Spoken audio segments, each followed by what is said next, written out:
మమ్మల్ని మిక్కిలిగా ప్రేమించే పరలోకమందున్న మా కన్న తండ్రి నాయన, మీ ఘనమైన నామానికి వేలాది స్తుతులు స్తోత్రాలు చెల్లిస్తున్న తండ్రి.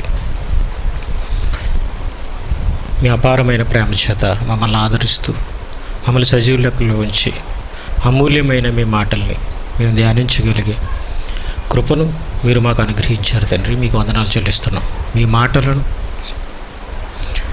అనుసరించే వారంగా, మిమ్మల్ని మహింపరిచే వారంగా ఉండాలని ఆశపడుతూ నాయన మీ మాటలను ధ్యానించాలని మేము ఆశపడుతుండగా మీ మాటల చేత మా హృదయాలను నింపండి. మీ పిల్లలకు అర్థమయ్యే రీతిలో చెప్పగలుగుటకు చెప్పే నాకు సమయోచితమైన జ్ఞానాన్ని, నేర్పును, వివేకాన్ని, శక్తిని అనుగ్రహించమని, అలాగే మీ పిల్లలు వినబోయే మీ మాటల్ని గ్రహించగలిగే వివేకాన్ని మీ పిల్లలకు అనుగ్రహించమని, కృప చూపించమని యేసుక్రీస్తు ప్రభువారి ఉన్నతమైన నామంలో ఈ ప్రార్థన సమర్పించి అడిగి వేడుకొనిచున్నాం తండ్రి. ఆమేన్. ప్రియమైన వాళ్ళారా, ఈరోజు మన పాఠ్యాంశం దేవాంతకుడు. ఈరోజు మన పాఠ్యాంశం దేవాంతకుడు. దేవాంతకుడు అనే ఈ పదం మనందరికీ పరిచయం ఉన్న పదం. ఈ పదాన్ని లోకంలో వాళ్ళు కూడా ఉపయోగిస్తుంటుంటారు. ఈ పదాన్ని విరివిగా ఎవరైనా తప్పులు చేస్తూ వారు దొరకకుండా తప్పించుకుంటూ తిరుగుతుంటే, చాలా తెలివిగా అందరినీ మోసం చేస్తుంటే, బురుడీ కొట్టిస్తుంటే అలాంటి వాళ్ళని దేవాంతకులని అంటుంటారు. అంటే అతను చాలా దేవాంతకుడు, ఎందుకంటే ఎవరికి అంతు చిక్కడు, ఎవరు అతన్ని పట్టుకోలేరు, దొరకడు, చాలా తెలివిగా తప్పించుకుంటాడు, చాలా తెలివిగా అందరినీ మోసం చేస్తుంటాడు అని మాట్లాడుతుంటాం. ఇది లోకస్తులు ఉపయోగించే మాట.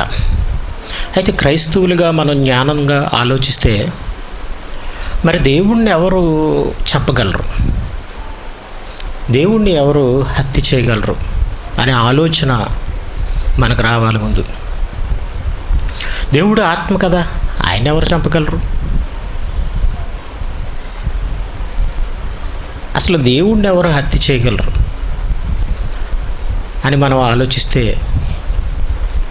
అంటే మానవ సమాజంలో మనం ఎలా అయితే తెలివిగా బురుడి కొట్టిస్తే వాడిని దేవాంతకుడు అని మనం అంటున్నాము, అలాగే దేవుణ్ణి కూడా అంతమొందించాలి, ఆయన కార్యక్రమాలకు అడ్డుకట్ట వేయాలి, లేక ఆయన కార్యక్రమాలకు భిన్నంగా వ్యతిరేకంగా ప్రవర్తిస్తే అది దేవుణ్ణి హత్య చేసిన దానితో సమానం. ఇది బైబిల్ మనకిస్తున్న వివరణ. ఇకపోతే బైబిల్ చరిత్రని మనం ఆలోచిస్తే, మహానుభావుడు యేసుక్రీస్తు, ఆయన గురించి బైబిల్లో ఒక మాట రాయబడింది. వాక్యము ఆది యందు వాక్యముండును, వాక్యము దేవుని యొద్ద ఉండును, వాక్యము దేవుడై ఉండును. అంటే ఆ వాక్యం ఎవరు? యేసుక్రీస్తు. కొంతమంది యేసుక్రీస్తు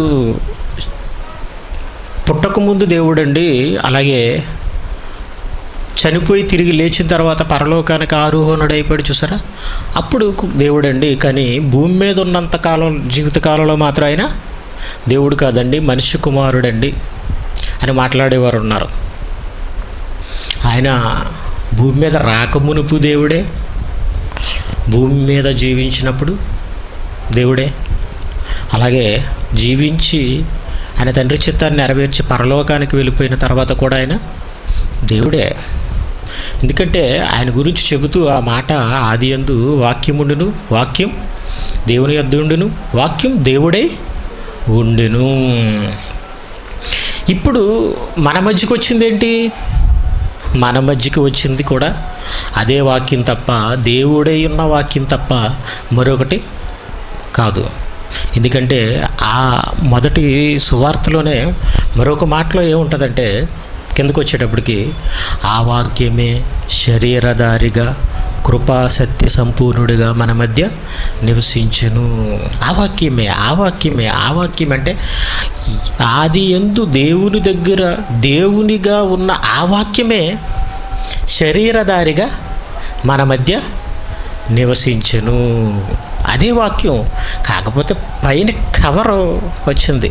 ఆ కవర్ ఏంటో కాదు, శరీరం. ఆ కవరు శరీరం. అంటే ఆ కవర్ లోపల ఉన్నది ఏంటనుకుంటున్నారు? వాక్యం, దేవుడై ఉన్న వాక్యం. అలాగే జీవించాడట.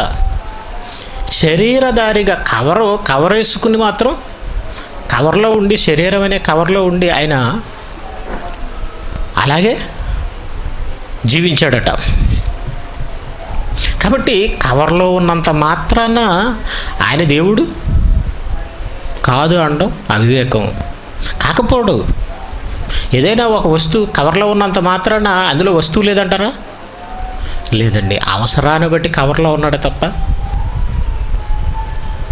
దేవుడు కాకుండా ఉండడానికి మాత్రం కాదు. ఎందుకంటే ఆ వాక్యమే శరీరధారిగా మన మధ్య నివసించెను. అంటే నిలువెత్తు దేవునికి ప్రతిరూపం మనిషిగా పుట్టి కూడా, మనిషిగా శరీరాన్ని ధరించుకుని కూడా జీవించిన ఆయన యేసుక్రీస్తు మన మధ్య దేవునిగానే జీవించాడు. ఏదో హంతకుడిగానో స్వార్థపరుడైన మనిషిగానో ఆయన జీవించలేదు. మరలా ఎలా జీవించాడు? ఆ వాక్యమే కృపా సత్య సంపూర్ణుడిగా, కృప కలిగిన వాడిగా, సత్యాన్ని చెప్పేవాడిగా మన మధ్య నివసించాడు. ఎన్ని అద్భుతాలు చేశాడండి. ఎవరి దగ్గర డబ్బులు తీసుకోలేదే. పుట్టు కుంటివాడిని, పుట్టు గుడ్డివాడిని ఆయన స్వస్థపరిచాడు. ప్రపంచంలో లోకం పుట్టింది మొదలుకొని ఎవడు చేయనంతటి మహాద్భుతాలని ఆయన చేశాడని అంటే మరి ఎంత సంపాదించొచ్చంటే ఆయన సంపాదించాలనుకుంటే. ఓచ చేయగలవాడిని వెంటనే బాగుపడమని అంటే వాడు ఓచ చేయి బాగుపడిపోయింది. అంటే అంత కృప అండి. కృప అంటే దానం ఇవ్వడం, ప్రతిఫలం ఆశించకుండా చేశాడు. కృప సత్య సంపూర్ణుడిగా కృప చూపించాడు, ఫ్రీగా సత్యాన్ని చెప్పాడు. అలాంటి ఆయన్ని ఆనాటి యోధ జాతి ఏం చేసిందో తెలుసండి? చంపాలని కక్ష కట్టింది. హంతకుడనా, చెడ్డవాడనా, దోచుకునేవాడనా? కృపతోనే కదండి మా వాళ్ళ మధ్య నివసించాడు. ఎంతమంది వస్తే అంతమందికి 5 రొట్టెలైనా ఉన్నవి 5,000 మందికి పంచాడు. 7,000 మందికి పెట్టగలిగాడు. అంత కృప కలిగిన వాడిగా జీవించిన ఆయన్ని ఎందుకు చంపాలనుకున్నారు అంటే దేవుడైన యేసుక్రీస్తుని అంతమొందించాలని వాళ్ళు పగబట్టారండి ఆనాటి యోధ జాతి. అంత కృపా సత్య సంపూర్ణుడిగా జీవించిన ఆయన్ని చంపాలని అనుకోవడం ఏంటి అంటే వాళ్ళ పబ్బం సాగట్లేదు. వాళ్ళ స్వార్థ బుద్ధికి ఆయన అడ్డుకట్టలు వేస్తున్నాడు, అడ్డుపడుతున్నాడు. కాబట్టి ఇన్ని ఎలా అయినా అంతమొందించాలన్నది వాళ్ళ ఉద్దేశం. ఆయన మీద వాళ్ళు మోపిన నేరవేటో తెలుసండి? యేసుక్రీస్తు మీద యూదులు ఆయన్ని చంపడానికి మోపిన నేరవేటో తెలుసండి? ఇతను యూదుల రాజు అని చెప్పుకున్నాడు అని అన్నారు. యూదుల రాజు అని చెప్పుకుంటే చంపేయాలని చట్టంలో ఉందంటారా? నేను రాజుని అని ఎవడైనా చెప్పుకుంటే చంపేయాలని చట్టంలో ఉందా? చెప్పుకుంటే నేను రౌడీని, ఫ్యాక్షనిస్ట్ని, లేకపోతే హంతకుణ్ణి, నేను ఒక ఉగ్రవాదిని అని చెప్పుకుంటే పోనీ అరెస్ట్ చేయొచ్చు. కానీ నేను రాజుని అని చెప్పుకుంటే చంపడానికి ఏ చట్టం సహకరిస్తుంది? ఆయన మీద అదే నేరం మోపారండి. అది చంపడానికి తగిన హేతువు కాదు, కారణం కాదు. ఇప్పుడు ఎవడైనా నేను ప్రధానమంత్రిని, నేను ముఖ్యమంత్రిని అంటున్నాడు అని అనుకోండి, ఏమంటారు ఎవరైనా? నువ్వు ప్రధానమంత్రి మోదీ గారు ఉన్నారంటే, అవును నాకు నేనే ప్రధానమంత్రిని, నాకు నేనే ముఖ్యమంత్రిని అంటున్నాడు అనుకో, మీరేమనుకుంటారు? అంతే, ఎవడికాడే ప్రధానమంత్రి, ఎవడికి వాడే ముఖ్యమంత్రి, ఎవడికి వాడే హీరోలా ఫీల్ అవుతాడు. అలాగే నువ్వు అన్నట్టు రాజునే సత్యముల గురించి సాక్ష్యం ఇచ్చుటకు నేను పుట్టి తిని, అంటే సత్యాన్ని చెప్పే రాజునని చెప్పుకున్నాడు. తప్పేటి? అసలు ప్రపంచంలో ఏ రాజు అయినా సరే మరి పుట్టుకుంటువానికి గుడ్డువానికి మరి బాగు చేసినట్టు ఎవరైనా విన్నారా? ఏ రాజు చేయలేని పని ఆయన చేశాడే. ఏ రాజు అయినా 5 రొట్టెల్ని 5,000 మందికి పంచగలడా? పంచలేడే. అలాంటి అద్భుతాన్ని చేశాడే. మరి ఆయన రాజు కదా. ఏ రాజు అయినా ఫ్రీగా అందరూ ఆకలి తీర్చగలడా? తీర్చలేడే. కానీ అరణ్య ప్రదేశంలోనూ కూడా ఉన్న 5 రొట్టెలు 2 చిన్ని చేపలను 5,000 మందికి పంచాడు. నిజంగా రాజులకు రాజు కదండి ఆయన, ప్రభువులకు ప్రభువు కదా. ఏ రాజు అయినా ప్రజా సంక్షేమం కోసం, ప్రజల ఆకలి తీర్చడం కొరకు, అలాగే ప్రజల వ్యాధి బాధల విషయంలో పనిచేసాడు అనుకోండి, అతను మంచి రాజు. కానీ లోక విషయంలో కూడా ప్రజలకు అవసరమైన మేలులు చేయడం విషయంలో కూడా ఆయన అందరికంటే ఉన్నతమైన స్థానంలో, ఎత్తులో ఉన్నాడు. అంత గొప్పవాడండి యేసుక్రీస్తు. అలాంటి వాడిని వాళ్ళు ఏమనుకున్నారు తెలుసండి? చంపాలని అనుకున్నారు. ఒకే పెట్టుగా కేకలు వేశారు. ఇదంతా మనం బైబిల్ చరిత్రలో మనం చూస్తే తెలుస్తుంది. ఇప్పుడు వాళ్ళు ఆయన ఏం చేసినట్టో తెలుసండి? వాళ్ళు ఆయన్ని హత్య చేసినట్టు. అంటే వాళ్ళు దేవాంతకులేనా? అలాంటి మహనీయుడిని చంపాలని అనుకుంటున్నారంటే వాళ్ళు మంచివాళ్ళ చెడ్డవాళ్ళ? దేవాంతకులు. అంటే దేవాంతకులు ఉన్నారా? ఉన్నారండి. అపోస్తుల కార్యాలు 7వ అధ్యాయం,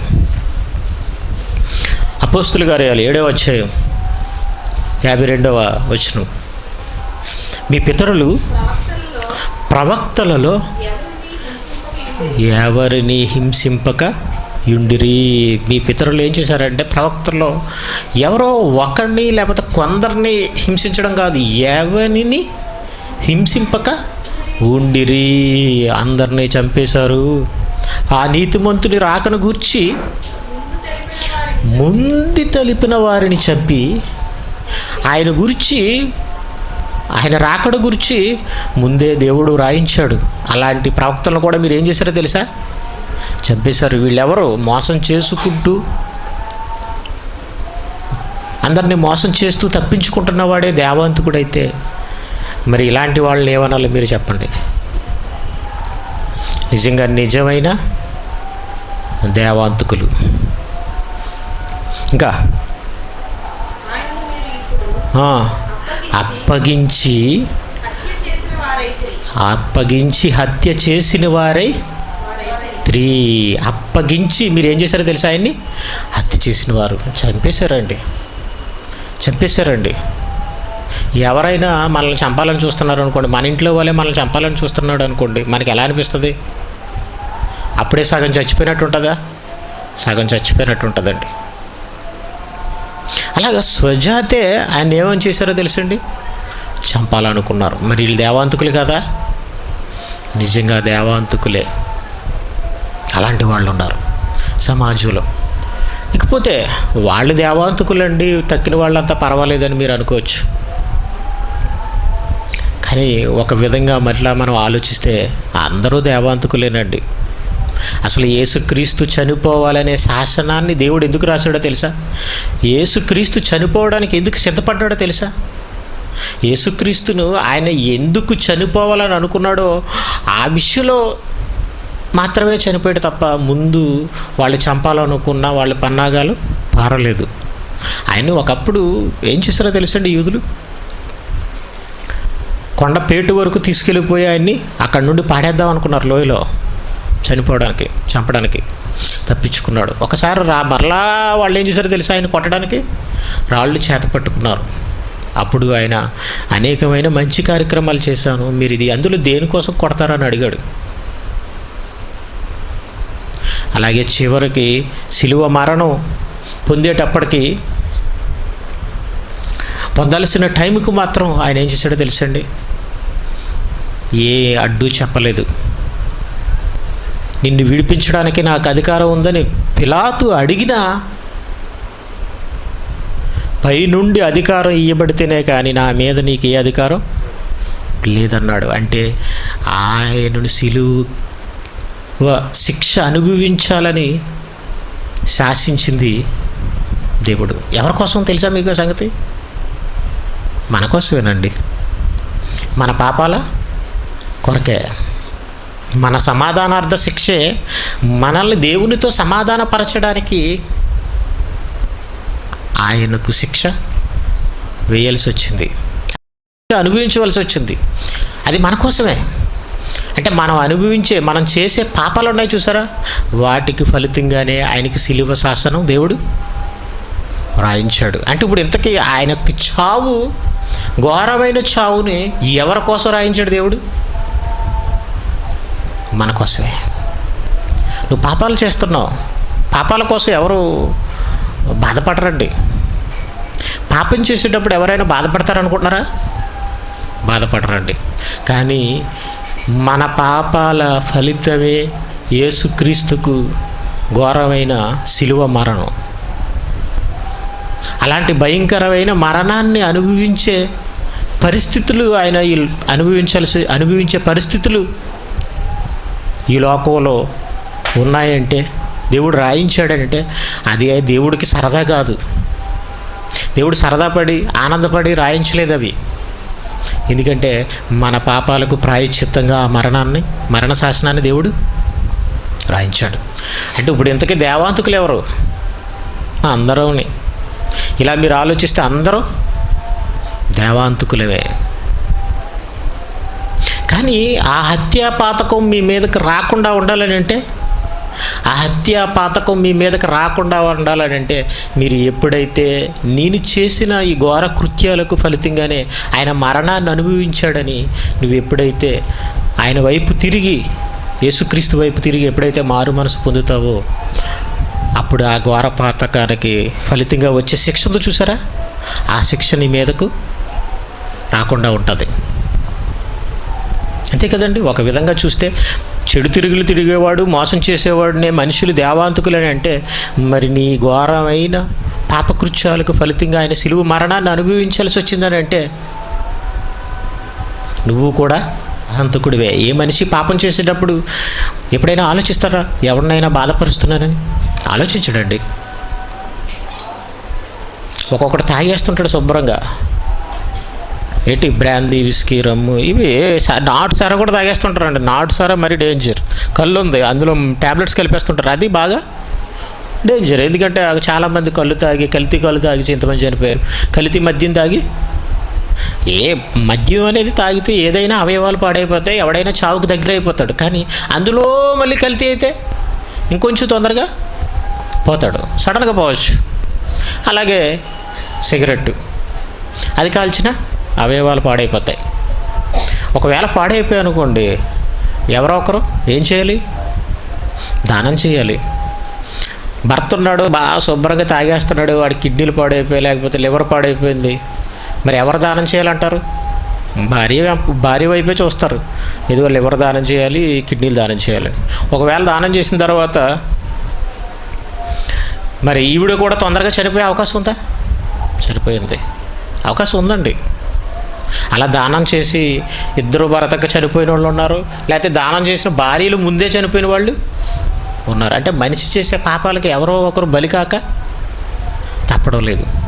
అలా మన అందరి పాపాల కొరకు బలి అయిన వాడే యేసుక్రీస్తు. తన చివరి రక్త బొట్టు వరకు సిలువలో కార్చినవాడు యేసుక్రీస్తు. అంత హంతకులు అండి మనం దేవుని విషయంలో. కానీ మారావండి.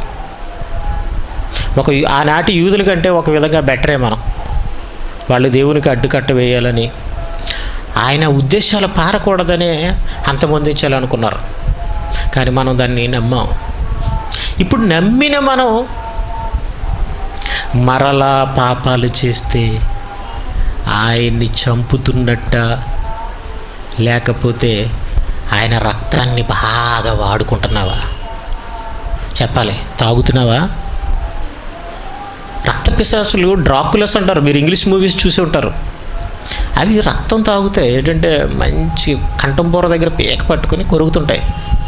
ఎందుకంటే వేడి వేడి రక్తం కావాలి వాటికి, మరిగే రక్తం కావాలి. చచ్చిన వాళ్ళ రక్తం అవసరం లేదండి. అలా కొంతమంది రక్త పిపాసులు ఉన్నారు. వీళ్ళు ఎవరు అనుకుంటున్నారు? యేసుక్రీస్తు రక్తాన్ని తాగే రక్త పిపాసులు. ఎలా అనుకుంటున్నారు? పర్వాలేదు, ఎన్ని పాపాలు చేసినా పర్వాలేదు, యేసు రక్తం ఉందని అనుకుని ఒక క్రైస్తవుడిగా కూడా పాపాలు చేయడానికి సిద్ధపడుతున్నారంటే, సాహసిస్తున్నారంటే, నా యేసు రక్తం ఉందని అంటున్నాడంటే వాడు యేసుక్రీస్తుని పొగుడుతున్నాడా లేకపోతే చంపుతున్నాడా చెప్పాలి. అలా మాట్లాడే వాళ్ళని చూసి మీకు ఏమనిపించాలో తెలుసా? ఛీ, దుర్మార్గుడు, నిజంగా భయంకరమైన దేవాంతకుడు వీడు, మామూలు వాడు కాదు, వీడు మహాదేవాంతకుడు అనుకోకూడదా? వీడు ప్రతిరోజు యేసుని చంపే దేవాంతకుడు. ఆనాటి యూదులు ఒకరోజే సిలువ వేస్తే వీడు ప్రతిరోజు చంపాలని అనుకుంటున్నాడు అని అనుకోవాలి. బైబిల్ చూడండి, నేను మొన్న వారం మాట్లాడిన దానికి పెట్టిన టైటిల్ ఏంటో తెలుసండి? దేవాంతకుడు అని టైటిల్ పెట్టాను. ఈరోజు దేవాంతకులు చూపిస్తాను మీకు. చెప్పడమే కాదు, చూపిస్తాను, రుజువు చేస్తాను. హెబ్రీలకు రాసిన పత్రిక 6వ అధ్యాయం 6వ వచనం. దీన్ని తర్వాత చదువుదాం.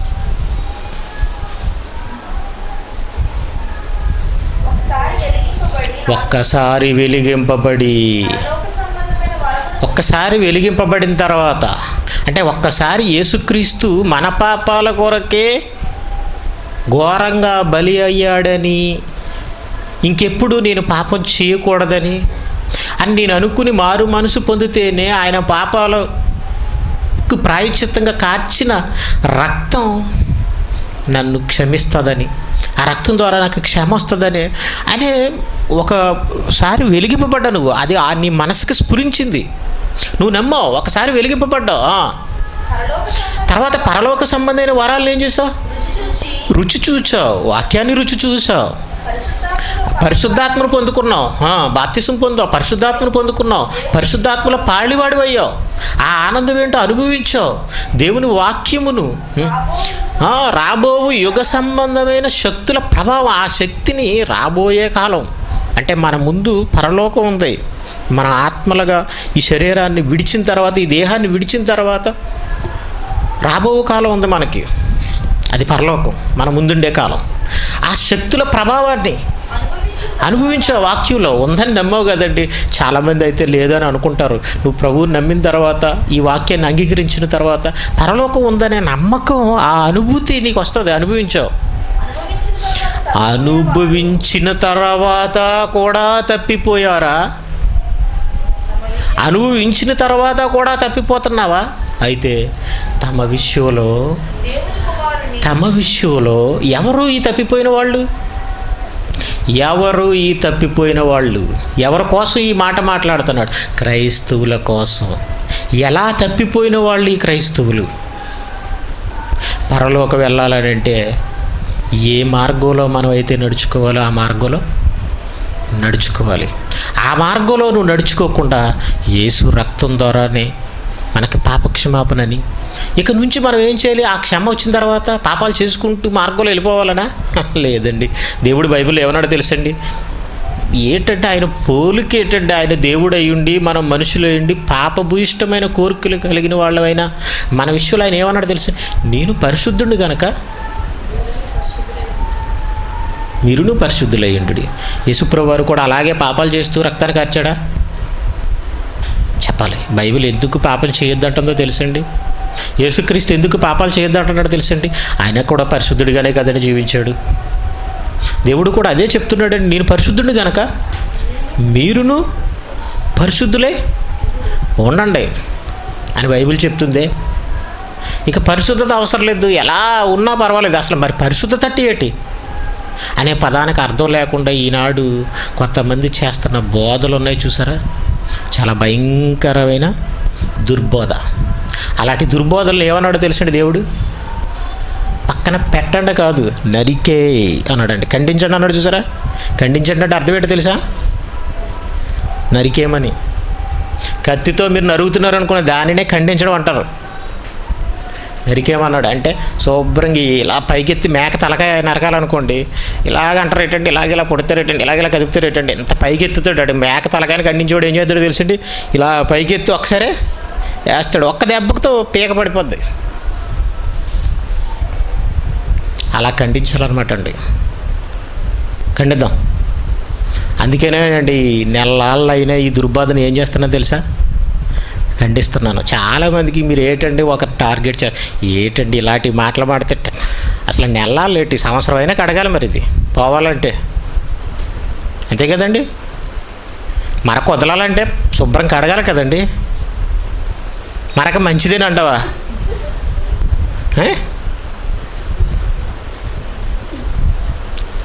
ఎలాంటి దుర్మార్గులు ఉన్నారండి. నెలలట మరి 14 సంవత్సరాలుగా యేసును మోస్తున్నావనే ఇదిలో మోసినప్పుడు ఎక్కడ చూసినా పొగడమే దొరలని. పొగడకపోతే ఇది సేవకుడు కాదు, దేవుని సేవకుడు కాదు, మన సేవకుడు కాదు, వీడు మన గ్రూప్ సేవకుడు కాదు. ఒక పక్కన పొగడాలి, టే టే టే అంత ఇంత దొర, పులిని పొడిచాడు, మేకను పొడిచాడు, సింహం, ఈయన ఇలా పొగుడుతుంటుంటే అప్పుడు ఈయన మనవాడే, లేకపోతే ఈయన మనవాడు కాడు అని అన్ని సంవత్సరాలు పొగిడించుకున్న వాళ్ళు తప్పు చేసినప్పుడు ఒక నెలలు గొప్పు కట్టిస్తుంటుంటే, సుత్తుతో కొట్టినట్టు గొప్పు కొట్టిస్తుంటుంటే బాధ ఉందా, నొప్పి ఉందా? లేదండి. చాలా తక్కువే చేస్తున్నాను నేను. అది కూడా తప్పు కనపడుతున్నప్పుడే చేస్తున్నాను. అదే తప్ప నా స్వార్థానికంటూ నేను చేయట్లేదు. నా స్వార్థానికి నేను చేస్తే అది తప్పు అవుతుంది దేవుని విషయంలో. అలాంటి తప్పులు చేయడం వల్ల నాకేటి ఫలితం? అందుకంటే సేవకుడిగా ఉండకపోవడమే బెటర్, వాక్యం చెప్పకపోవడమే బెటర్, వాక్యాన్ని వ్యక్తిగతంగా ఉపయోగించుకుంటే. ఇకపోతే వాక్యం కోసం ఎలాంటి స్టేజ్లో వాడినైనా ఎదిరించడం మాత్రం న్యాయం. ఎదిరించాలి. వాక్యాన్ని తప్పుగా బోధించేటప్పుడు వాడు పెద్దవాడా, చిన్నవాడా, మరొకడా, డబ్బున్నవాడా అని అనుకోకూడదు. నిజంగా గొప్ప స్థానంలో ఉండి, పై స్థానంలో ఉండి వాడు వాక్యాన్ని తప్పుగా బోధిస్తున్నాడు అనుకోండి, వాడిని మరీ గట్టిగా ఖండించాలి. లేకపోతే వాడి వల్ల ఏమైపోతారో తెలుసండి, చాలామంది పాడైపోతారు. పెద్దవాడే చేయగలేంది పిల్లవాడు చేస్తే తప్ప, చెప్పండి. అలా అనుకుంటారా, అనుకోరా? తమ విషయంలో దేవుని కుమారుణ్ణి మరలా సిలువ వేయచ్చు, మరలా సిలువ వేస్తున్నారటండి వీళ్ళు. బాహాటంగా ఆయన ఏం చేస్తున్నారు తెలుసండి? పర్వాలేదు, ఎలా పర్వాలేదు, యేసు రక్తం ఉందో క్షమించేస్తుంది పాపాలు చేస్తుంటుంటే, నువ్వెవడవి నన్ను అనడానికి అని అంటున్నాడంటే అర్థం ఏంటో తెలుసండి? యేసు రక్తం ఇలాంటి పనులు చేసిన వాడికి అడగడానికే అన్నట్టు అవమానపరుస్తున్నారండి. యేసు రక్తం పుణ్యకారి నిన్ను పుణ్యవంతుడిగా నీతిమంతుడిగా తీర్చడానికి కాచిందా? నువ్వు పాపిగా ఉన్నా కడిగడానికి అలా అనుకుంటే నువ్వు పర్వాలేదు, పాపాలు చేసుకున్నా పర్లేదు, కడిగచ్చు, తాగేసినా పర్వాలేదు, మందులు వేసేసుకొచ్చి అన్నానికి ఇస్తున్నాడు ఫ్రీగా మందులైనా, చెప్పండి.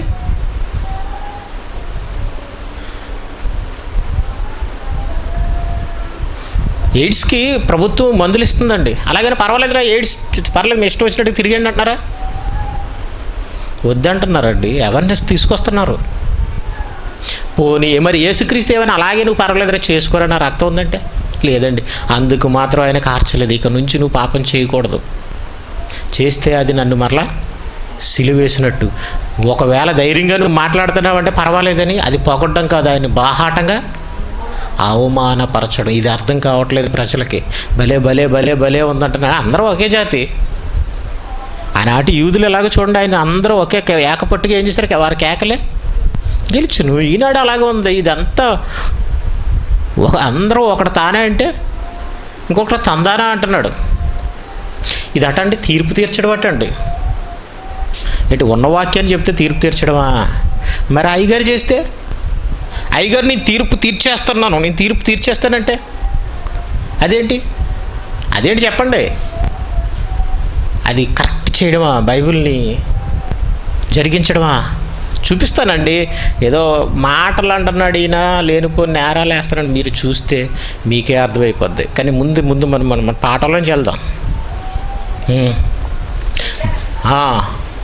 బాహాటముగా ఆయన ఏం చేస్తున్నారు? అనవపరుచున్నారు.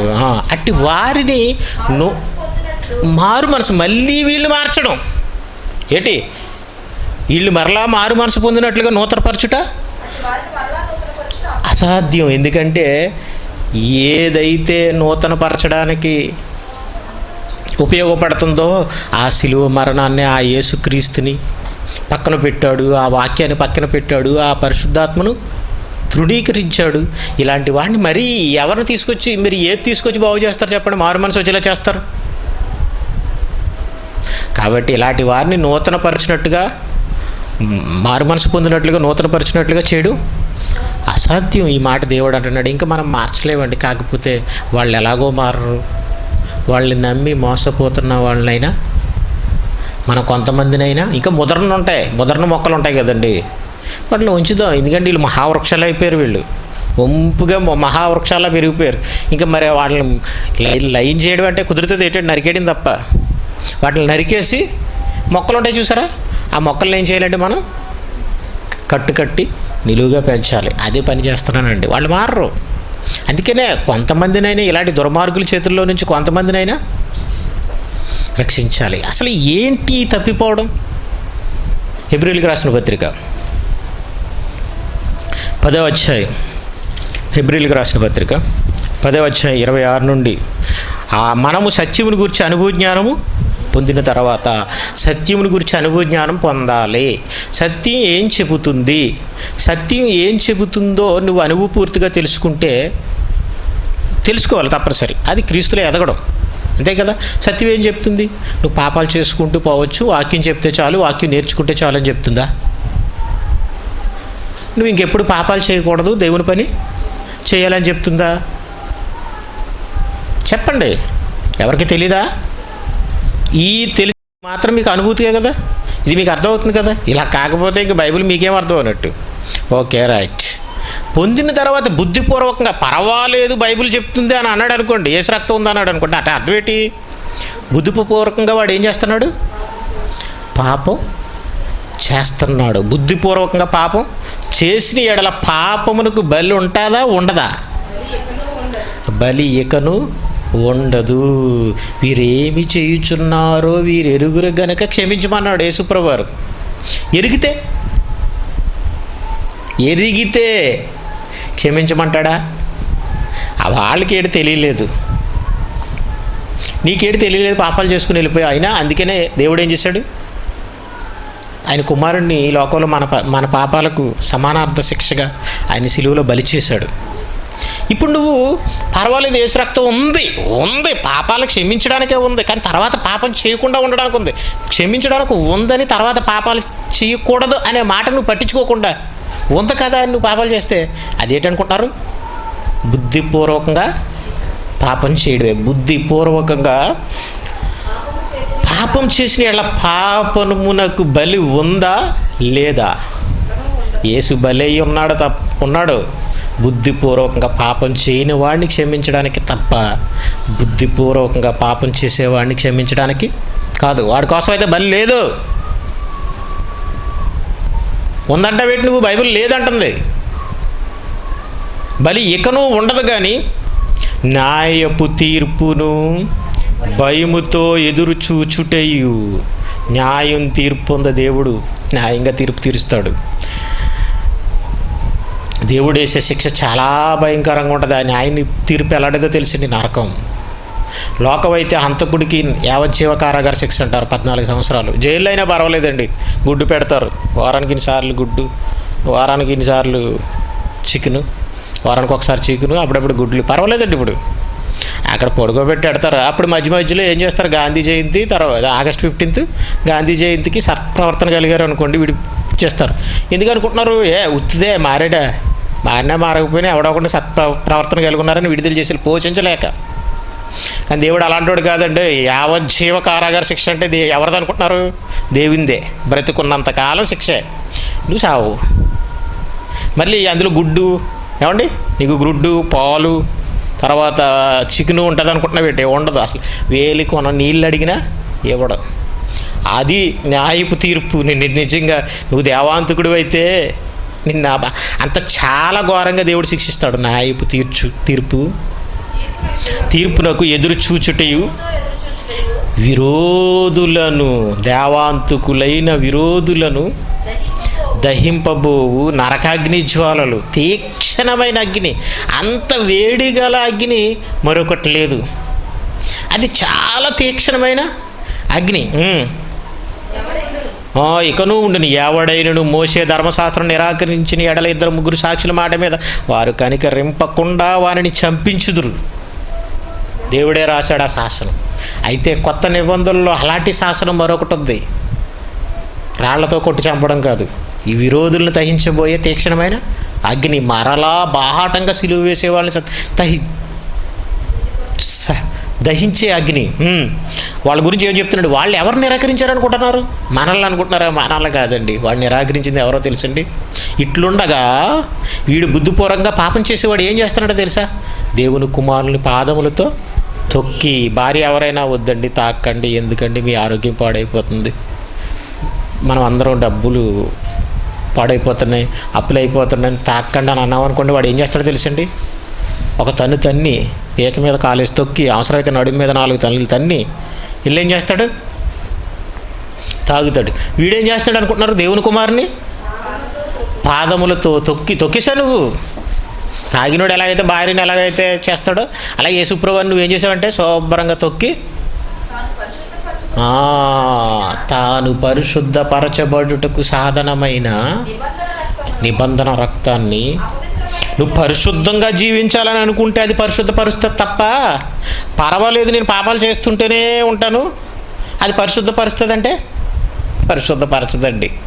పరిశుద్ధపరచబడుటకు అది సాధనం, పాపం చేయడానికి సాధనం కాదు అది.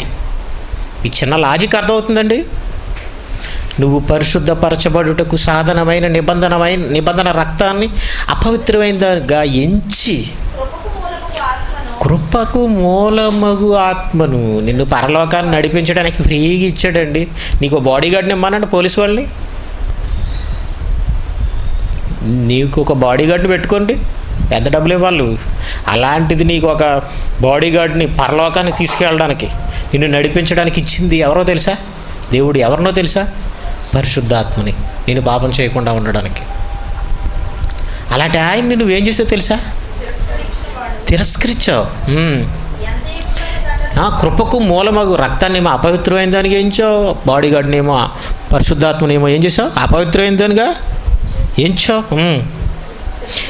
ఎంత ఎక్కువైన దండనకు పాత్రుడు. వాడిని ఎలాంటి దండించాలో మీరు ఆలోచించండి. అందుకనే దేవుడు ఏమంటున్నాడో తెలుసండి? పగ తీర్చుట నా పని. అంటే ఇలాంటి వాళ్ళ విషయంలో దేవుడు ఏం చేస్తాడో తెలుసండి? పగ పడతాడు. అర్థమవుతుందండి? పగ పడతాడండి, పగుంచుకుంటాడు. పగ తీర్చడం ఎవరి పని అనుకుంటున్నారు? ఆయన పని. ఊరుకోడండి. ఆ పగకు ఫలితమే నరకం. అంత భయంకరమైన శిక్ష వేస్తాడు. ఇప్పుడు ఒకవేళ మనం కూడా మళ్ళీ పాపాలు చేసేవాళ్ళు అయితే మనం ఎవరు? దేవాంతకులు. ఒకనాటి యూదులు ఎవరు? దేవాంతకులు. ఒకనాడు దేవుణ్ణి లెక్క చేయని నువ్వు నీ పాపాలకు ఫలితంగానే ఆయన శిలువ మరణాన్ని అనుభవించాడంటే ఒక విధంగా నువ్వు నమ్మకపోతే నువ్వు కూడా దేవాంతకుడివే. అందుకనే ప్రపంచంలో ఉన్న వాళ్ళందరూ దేవుణ్ణి పట్టించుకొని వాళ్ళే, లేక దేవుణ్ణి చంపాలని చూసిన ఆనాటి యూదులు, అలాగే దేవుణ్ణి నమ్ముకున్నామని చెప్పి పాపం చేయడానికి సాహసించే వాళ్ళు కూడా అందరూ దేవాంతకులు. వీళ్ళ లిస్ట్ ఎంత ఉంటుంది మీరు ఆలోచించండి.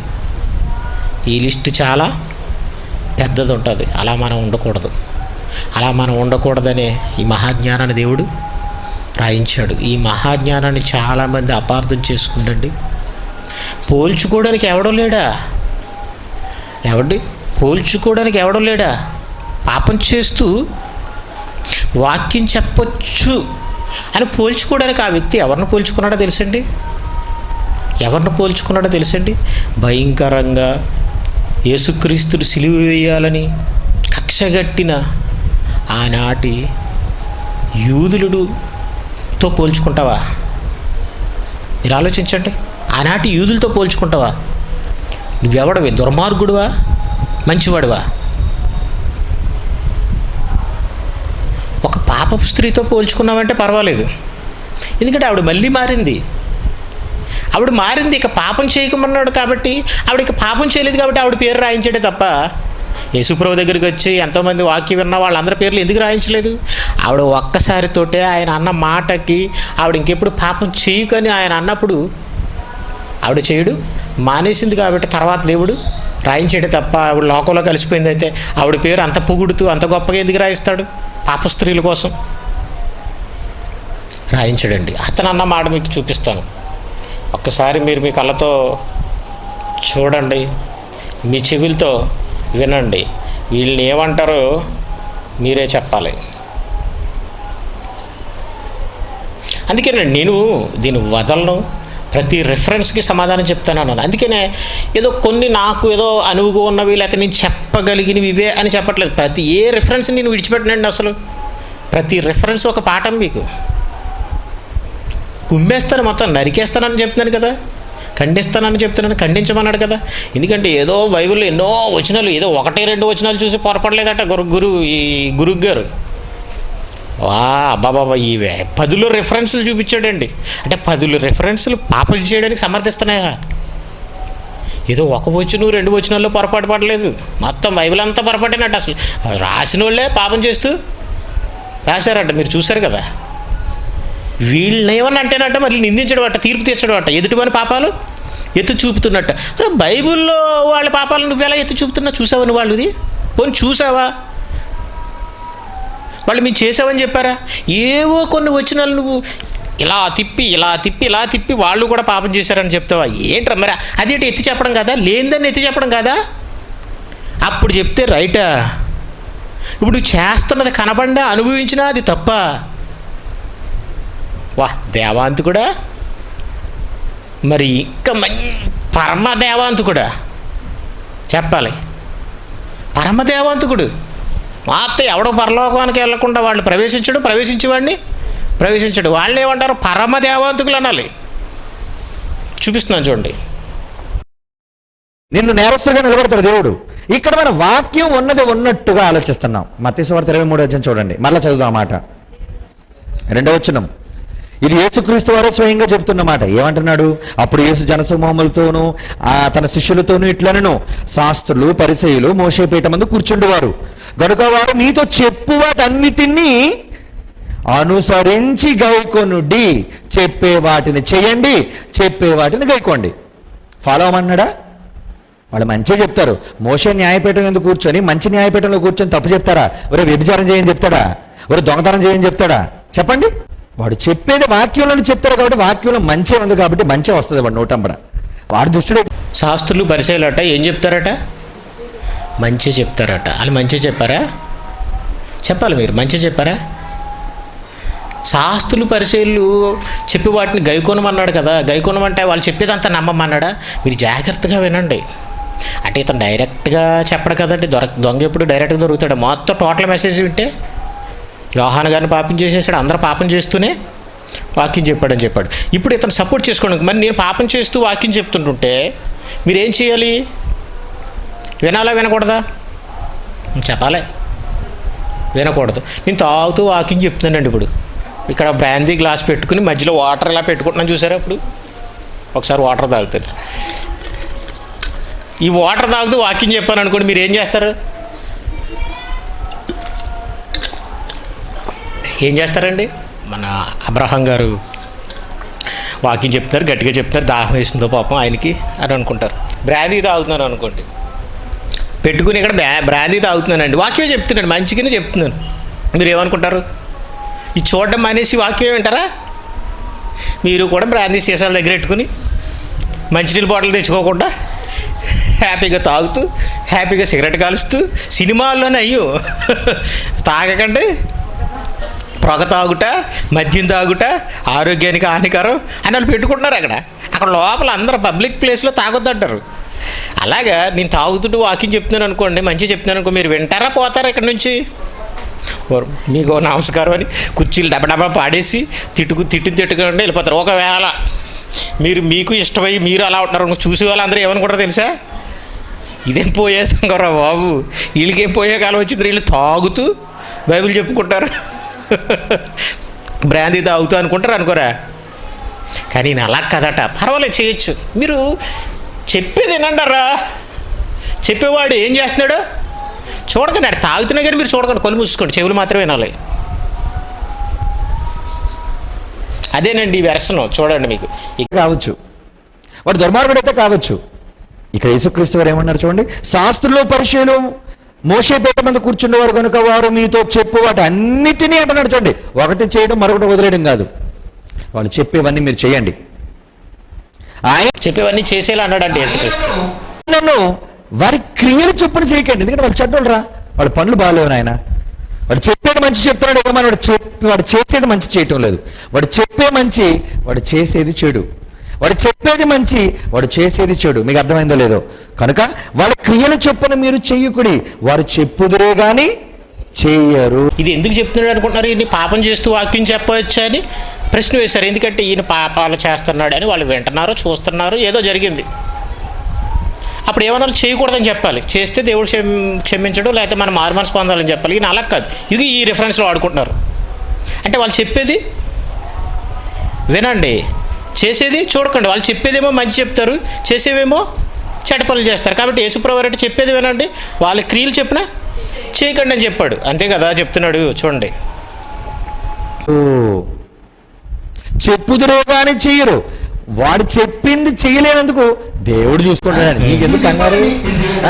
మీరు చెప్పారండి ఇది చేయలేదండి, నువ్వెందుకు బాధపడిపోతున్నావు? మీరు ఎవరు మమ్మల్ని అడగండి, మీరు చెప్పేసారండి కానీ చేయట్లేదండి. ఆయన చెయ్యొద్దని నీకు చెప్పొద్దా? మరి ఇప్పుడు ఆయన మనకి ఏ వాక్యం చెప్తున్నాడు చెప్పండి? ఆయన మనకి ఏ వాక్యం చెప్పాలి? పాపం చెయ్యండి అని చెప్పాలి, చేయొద్దని చెప్పాలి, చేయొద్దని చెప్పాడు. ఇప్పుడు మనం ఒకరికొకరు బోధ చేసుకోవాలి కదా. ఇప్పుడు మీరు పాపం చేయొద్దని బైబిల్ చెప్తుందని చెప్పకూడదా? నీకు ఎందుకు మెంట వచ్చింది?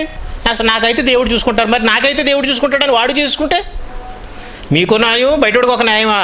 అందుకనే ఒకడు ఏం చేశాడో తెలుసండి, ఈ సోషల్ మీడియాలో మరి మీరు చేస్తే వ్యభిచారం చేసిన, మీరు చేస్తే సంసారమా, ఉన్నవాడు సంసారం చేస్తుంటే కూడా వాడు చేసేది వ్యభిచారమా అని పోస్టులు పెట్టారు, రాశారండి. అంతేనండి, అంతే. ఈ మహానుభావులు అంతే, మీకు చూపిస్తాను అంతా, అన్నీ మీకు సాక్ష్యాధారాలే తప్ప దొరికిపోతారండి. పరుల సేవకులకు తీర్పు తీర్చుకుంటాడు, దేవుడు తీర్చుకుంటాడు. నేను పరుని సేవకుని, అతను క్షమించాలో అతను రక్షించాలో అది నీకు అనవసరం అనడం లేదా మాట. పరుని సేవకునికి తీర్పు తీర్చుటకు నీవెవడవు? నువ్వు ఎవండి పరుని సేవకుడు ఆయన ఒక్కడేనా? అందరూనా? మనం అందరూ దేవుని సేవకులేనా, దేవుని పిల్లలేవేనా? ఆయనకు సేవ చేయడానికైనా పుట్టాం, ఆయన పని చేయడానికైనా పుట్టాం. సేవకుడు అంటే అర్థం ఏంటి? ఆయన పని చేసేవాడు. తండ్రి చిత్తాన్ని నెరవేర్చమని ఒకరిని అన్నాడా, అందరిని అన్నాడా? కాడెత్తుకోమని, ఆయన సిలువ ఎత్తుకోమని కొందరికి చెప్పాడా, అందరికీ చెప్పాడా? అందరూ దేవుని సేవకులమే. నువ్వు విశ్వాసిగా వింటూ, ఒకరి బోధ వింటూ నువ్వు సేవకుడిగా ఉంటున్నావు. ఒకడు నిన్ను రేపడానికి, దేవుని జ్ఞానం నేర్పించడానికి నీకు వాక్యం చెప్తున్నాడు, వీడు సేవకుడే, వీడు నీకులాగా పని చేయాలి, నువ్వు నీకులాగా పని చేయాలి, అంతే తప్ప వాడికి వేరు నీకు వేరు. అది ఇంకా చెప్పుకోవాలంటే బోధకునికి మరీ కఠినమైన తీర్పు, నీకంటే మామూలు తీర్పు, వాడికైతే కఠినమైన తీర్పు అని బైబిల్లో ఉంది. కాబట్టి బోధకుడికి అసలు చూడవసరం లేదు అని అనుకోవట్లా ధైర్యంగాని. అదండి ఈ వారానికి ఈ వచనం చాలండి. రెండో వారానికి ఈ రోమాపత్రిక రిఫరెన్స్కి వెళ్తాను. చెప్పేవాడిది వినండి అంతే, చేసేవాడి క్రియలు చొప్పున చూడకండి. అలాగే ఎవరు చెప్పారు? యేసుక్రీస్తే చెప్పాడు అంటున్నాడు. ఏమంటే ఆ మాట చెప్పేవాళ్ళందరూ భవిష్యత్తులో క్రిస్టియానిటీలో బోధకులుగా ఉండే వాళ్ళందరూ ఉపయోగించుకోవడానికి చెప్పాడా, అలా ఉండకూడదని చెప్పాడా? శాస్త్రులు పరిచయులు వారు చెప్పుదురే కానీ చేయరని, అలాగే మీరు కూడా బోధకులుగా మీరు చెప్పండి, మీరు చేయకపోయినా పర్వాలేదు, వాళ్ళు చెప్తారు అది వినండి, వాళ్ళు చేసేది మాత్రం చూడకండి అని విశ్వాసులకి, అదే క్రైస్తవ విశ్వాసులకి, క్రైస్తవ బోధకులకేమో మీరు చెప్పండి, కానీ చేయకపోయినా పర్వాలేదు నేను చూసుకుంటానని చెప్పడానికి చెప్పాడా? అలా మీరు ఉండకూడదని చెప్పాడా? ఇది నాకు చెప్పాలి సమాధానం. నేను చాలా ప్రశ్నలు వేసానండి, చాలా కౌంటర్స్ వేసానండి. నేను ఒక మాట కూడా నా దమ్మున్నవాడు కొమ్ములు తిరిగిన మగాడైతే దీనికి చెప్పాలని చెప్పినప్పుడు పాప స్త్రీ మీద రాయి యేసుప్రభు వారు ఎవరిని వేయనివ్వలేదు, మీరు ఎందుకు పోస్ట్ పెట్టారన్నప్పుడు అది వాక్యం చెప్పడం అని. అయితే నేను మరొక ప్రశ్న వేస్తున్నాను, వెలుపుల వారికి తీర్పు తీర్చడం ఏంటి, లోపల వారికి తీర్పు తీర్చేవాడు ఆ దుర్మార్గుని మీలో నుంచి వెలివేయమని పౌలు ఎందుకు అన్నాడు? ఈ ప్రశ్నకి సమాధానం చెప్పాలని, దానికి సమాధానం చెప్పి ఈ ప్రశ్నకి సమాధానం చెప్పాలని, లేకపోతే విగ్గి తీసేయమని నేను అన్నాను. కానీ విగ్గి పెట్టుకున్నాడు, సమాధానం చెప్పలేదు. ఇప్పుడు నేను మళ్ళీ కౌంటర్ వేస్తున్నాను. మీరు ఎవడైనా ప్రపంచంలో ఎవడైనా సరే యేసుప్రభు వారు అలా ఉండాలని, శాస్త్రులు పరిచయలా ఉండాలని బోధకులకి తెలుసుకోవడానికి ఈ మాట అన్నాడా?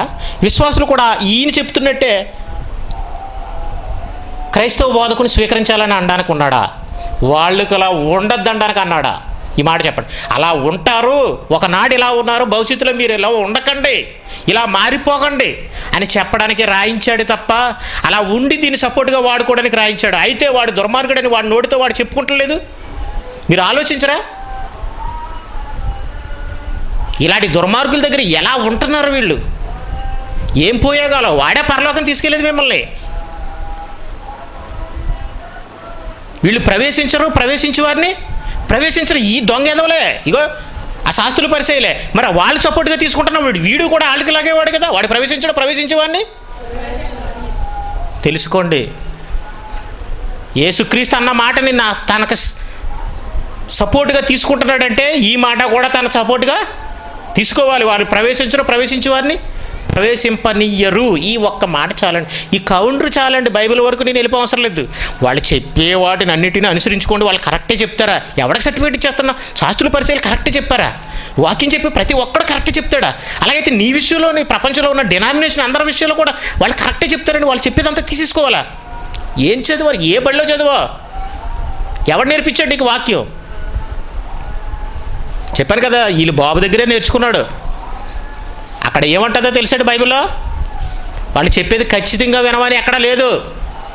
వాళ్ళు మోషే పీట మందు కూర్చుండువారు గనక ఏం చేయాలి? ఇప్పుడు ఆనాడు బైబిల్ నీకులాగా అందరి చేతుల్లో లేదే, ఆ శాస్త్రుల పరిచయాల చేతుల్లోనే ఉంది. అందుకని జ్ఞానం అనే తాళపు చెవిని వాళ్ళు ఎత్తుకెళ్ళిపోయారని అన్నాడే. అలాంటప్పుడు నువ్వేం చేస్తావు? వాళ్ళ దగ్గరే కదా వినాలి. యేసుప్రభు వారు వెళ్ళినా ఆయన దగ్గర బైబిల్ లేదు. ఆయన దగ్గర దేవాలయానికి వెళ్తే గంధపు చుట్ట తెచ్చిచ్చాడు యెషయా గ్రంథం. ఆయన సేవకుడు వచ్చి తెచ్చిస్తే ఆయన చదివేసి ఏం చేశాడు? దానికి చుట్టి పరిచారకునికి ఇచ్చేసాడు. ఇప్పుడు ఏం చేయాలి? అక్కడికి వెళ్ళాలి. అందుకు ఆ మాట వాడాడు. చూడండి బైబిల్లో నేను అక్కడికక్కడ కొట్టేస్తానండి, అదే చెప్తున్నాను. ఎవడే తప్పుగా వాడుకుంటే వాక్యాన్ని అక్కడికక్కడ చాలంటే, కానీ నేను ఎంతో చెప్పగలను, ఎన్నో ప్రశ్నలు వేయగలను. ఇందులో ఒక్క ప్రశ్నకి సమాధానం చెప్పలేరు. మొదటి ప్రశ్నకి త్వరగా తీయండి. 8:30 లోపల క్లోజ్ చేసేద్దాం అనుకున్నాను. టైం అయిపోతుంది. ఇంకా మంచి మసాలా దట్టించి మీకు చెప్పాలి. అసలైన మసాలా ఉండిపోయింది, అసలైన పిక్చర్ ఉండిపోయింది. ఇంకా నేను అందుకే నేను చాలా వదిలేశాను. మరి మొన్న వారం కమింగ్ సూన్ అని చెప్పని చూసారా, కొంచెం లేట్ అయింది. సెన్సర్ ఎక్కువ చూపించాలి. సెన్సర్ కట్లో ఉండిపోయాయి కొన్ని విషయాలు, అవన్నీ చూపించాలి. అవసరమైతే అది వచ్చే వారానికి పోస్ట్ పని చేస్తుంది. చూసారు ఎంత జ్ఞానం ఉండిపోయింది అనుకుంటున్నారు నా దగ్గర. ఈ విషయంలో వాళ్ళు ఉండిపోయిందండి, చెప్పడానికి సరిపోతలేదు టైము. ఇంకా నేను మీకు దేవాంతుకులనే పాఠాన్ని పొద్దుట నేను గంట చెప్పాను, జస్ట్ ఒక అరగంటలో ముగించాను. దాన్ని ఇంక్లూడ్ చేసుకుంటూ చెప్పుకొస్తున్నాను. చూడండి, మత్తయి సువార్త 23వ అధ్యాయం 2-3 వచనాలు.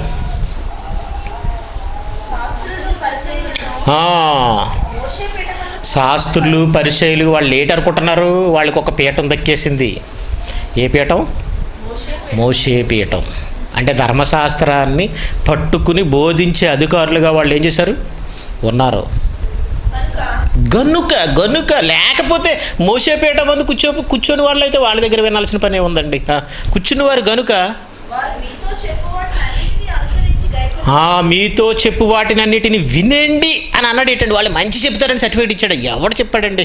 అనుసరించి గైకోండి అంటే అర్థం ఏంటో తెలుసండి? మీ మోషే పీఠ మందు కూర్చుండేవారు గనుక అనుసరించండి.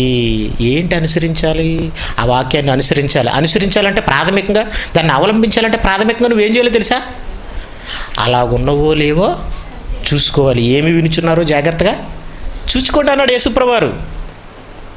లేదు వాళ్ళు బోధ విషయంలో జాగ్రత్త పడవసరం లేదు అన్నాడా? ఇంకొక రెఫరెన్స్ ఇది ఇలాగే ఉంచండి, తోలు తీసేస్తాను. ఖండించడం అంటే ఇదే. మత్తయి సువార్త 16:12 ఏం చేర్చట్లేదండి. చేర్చితే నన్ను బ్రతకనిస్తారా వీళ్ళు? అమ్మ, దొంగకు తేలు కుడితే ఏమైపోతాడో తెలుసా? దొంగకు తేలు కుడితే ఎలా ఉంటుందో తెలుసా? మిన్నకుండుకుపోతాడు. అబ్బా అబ్బా అమ్మ అని బొబ్బులు పెట్టడు. అలాగ ఉన్నది ఇప్పుడు పరిస్థితి.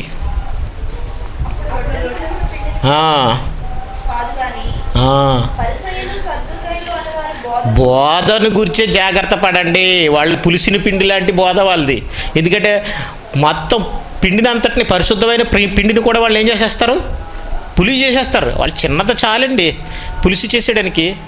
ముద్దంతా పులిసిపోవడానికి ఎంత పులిపిండి వేయాలండి? ఇంకో అంత పులిపిండి తెచ్చేస్తా పెట్టి చిన్నది వేస్తే చాలు. పులిసిపోయిన దాన్ని మరి ఇంకెంత తెచ్చి మా పవిత్రం చేయాలి? చాలా కష్టం. అందుకని చూసారు ఇన్నాళ్ళు ఎప్పుడు తరగట్లేదు ఈ చరిత్ర. ఎంత చెప్పినా తరగట్లేదు. పులిసి పిండిని గురించి ఏమన్నాడు? పర్వాలేదు వినేయండి అన్నాడా? అనువారి బోధన గురించే జాగ్రత్త పడండి అంటే ఇప్పుడు మోషే పీట మందు కూర్చుండేవారు కనుక చెప్పిందంతా వినేమన్నాడా? జాగ్రత్త పడమన్నాడా? అనుసరించి గైకోండి అంటే ప్రారంభ స్టెప్ ఏంటో తెలుసా? అనుసరించడానికి నువ్వు అలాగున్నవో లేవో చూసాలి. అప్పుడు అలాగుంటే అది వాస్తవైతే నువ్వేం చేయాలి? అనుసరించాలి, గైకొనాలి, జరిగించాలి. క్రియలు చెప్పుని చేయకుండా ఉండకూడదు. వాళ్ళు ఏం చేస్తలేదు? అనుసరించట్లేదు, గైకొంటలేదు. వాళ్ళు చెప్పి వాటిని ఆయన ఎరగక చెప్తున్నారు అని యేసుప్రభువారు చెప్పాడు. ఆయన ఈ హంతకులు పోల్చుకుంటాడేంటి? ఈ హంతకులు పోల్చుకునేవాడు హంతకుడు అయిపోడా?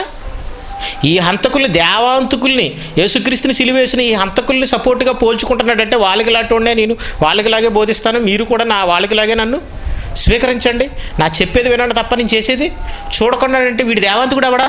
అందుకేనండి సిలువేస్తున్నాడు, బాహాటంగా అవమానపరుస్తున్నాడు.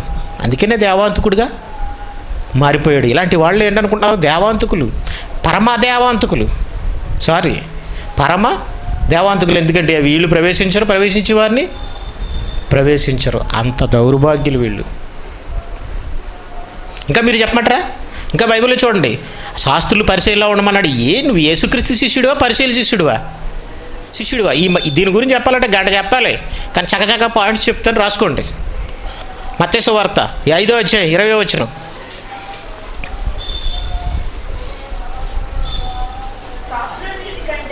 శాస్త్రుడి నీతి కంటేను పరిసయ్యుల నీతి కంటేను. నాన్న తలిపేసిరా నాన్న కొంచెం దగ్గరికి.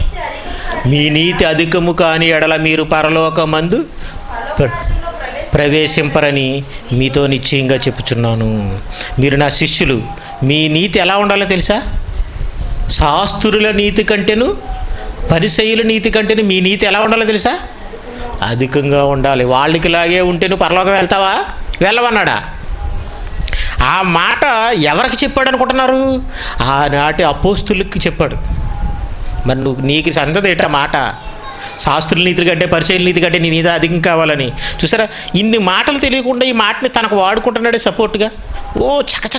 చక అడిగిందే త్వరగా అన్నట్టు సపోర్ట్ చేసుకోవడానికి ఇంక ఎన్ని రిఫరెన్స్లు అయితే ఉన్నాయో వీళ్ళ జీవితంలో సపోర్ట్గా వాడుకోవచ్చని ఇంకా అన్ని లైన్ కలిపి కొట్టేసాడండి అరగంటలో. వడ్డించేసి వార్చేసాడు అంతే. ఇంకా అందుకే దొరికిపోయాడు, బాగా అడ్డంగా బుక్ అయ్యాడు. కానీ ఇతన్ని విడిచిపెట్టాలని అంటే ఇతను చెప్పిన బోధ తప్పని ఒప్పుకోరు. ఎందుకో తెలుసా? పబ్లిక్గా ఒప్పుకుంటే అతను తగ్గిపోతాడని. ఏం తగ్గిపోతాడు? స్టేజ్ కాదు చూసుకోవాల్సింది, పరలోకం వెళ్ళడం చూసుకోవాలి. నువ్వు పబ్లిక్గా చెప్పడం వల్ల అది విన్న వాళ్ళు నువ్వు తప్పని చెప్పకపోతే, ఒక ముఖ్యమంత్రో లేకపోతే ఒక మంత్రులో వాళ్ళు అన్పార్లమెంటరీ లాంగ్వేజ్ వాడినప్పుడు వాళ్ళు వాక్యాలు ఉపసంహరించుకుంటున్నారే. ఎవరైనా ఆందోళన చేస్తే ఇప్పుడు నువ్వు చెప్పిన తప్పుడు బోధలకు ఎంతోమంది పాడైపోతారు. నువ్వు అది తప్పని చెప్తేనే వాళ్ళు ఏమవుతారో తెలుసా? బాగుపడతారు. అలా నువ్వు చెప్పితేనే నేను దీన్ని వదులుతాను తప్ప లేకపోతే అస్సలు వదలండి. అసలు సమస్య లేదండి, వదిలే ప్రసక్తే లేదు. శాస్త్రుల నీతి కంటేను పరిశీలన నీతి కంటేను. నన్ను ఒక ఆయన అడిగాడండి, వాళ్ళు ఏం చేస్తే బాగుంటుందని మీ అభిప్రాయం అని అడిగాడు నన్ను ఫోన్ చేసి. అందుకనే చెప్తున్నాను ఈ మాట. చెప్పాను, మీ నీతి అధికము కాని అట్లా మీరు పరలోకమందు ప్రవేశించరు. ఇప్పుడు శాస్త్రులాగే పరిచయులాగే నేనుంటాను. అని అంటున్నాడు. అంటే ఇతను పరలోకం వెళ్తానంటున్నాడా వెళ్ళనంటున్నాడా? పోనీలే వెళ్ళనంటున్నాడు. వెళ్ళని వాడి దగ్గర నువ్వు కూర్చుని వాక్యం వెంట పెట్టి మళ్ళీ వెళ్ళంటున్నాడు, వాడు వెళ్ళంటున్నాడు, వాడు వెళ్ళన్నట్టుగా వాడు బోధ చెప్తుంది.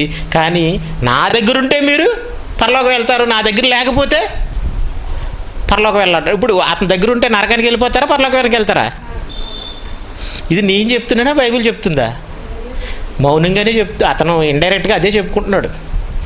అతను ఇండైరెక్ట్గా అదే చెప్తున్నాడని అతను వెళ్ళడానికి నేను చెప్తున్నానా, బైబిల్ చెప్తుందా? బైబిల్ చెప్తుంది. బైబిల్కి వాయిస్ ఇచ్చానండి నేను. ఈ బైబిల్కి వాయిస్ లేదు. వాళ్ళ నోరు పెద్దదని, వాళ్ళ నాలుకట భూ సంచారం చేయనట్టు ఆకాశమును భూమిని చుట్టూ వచ్చేద్దరు. వాళ్ళు మీ మతంలో కలుపుకుందరు. వాడిని ఏం చేస్తారో తెలుసా? రెండింతలు.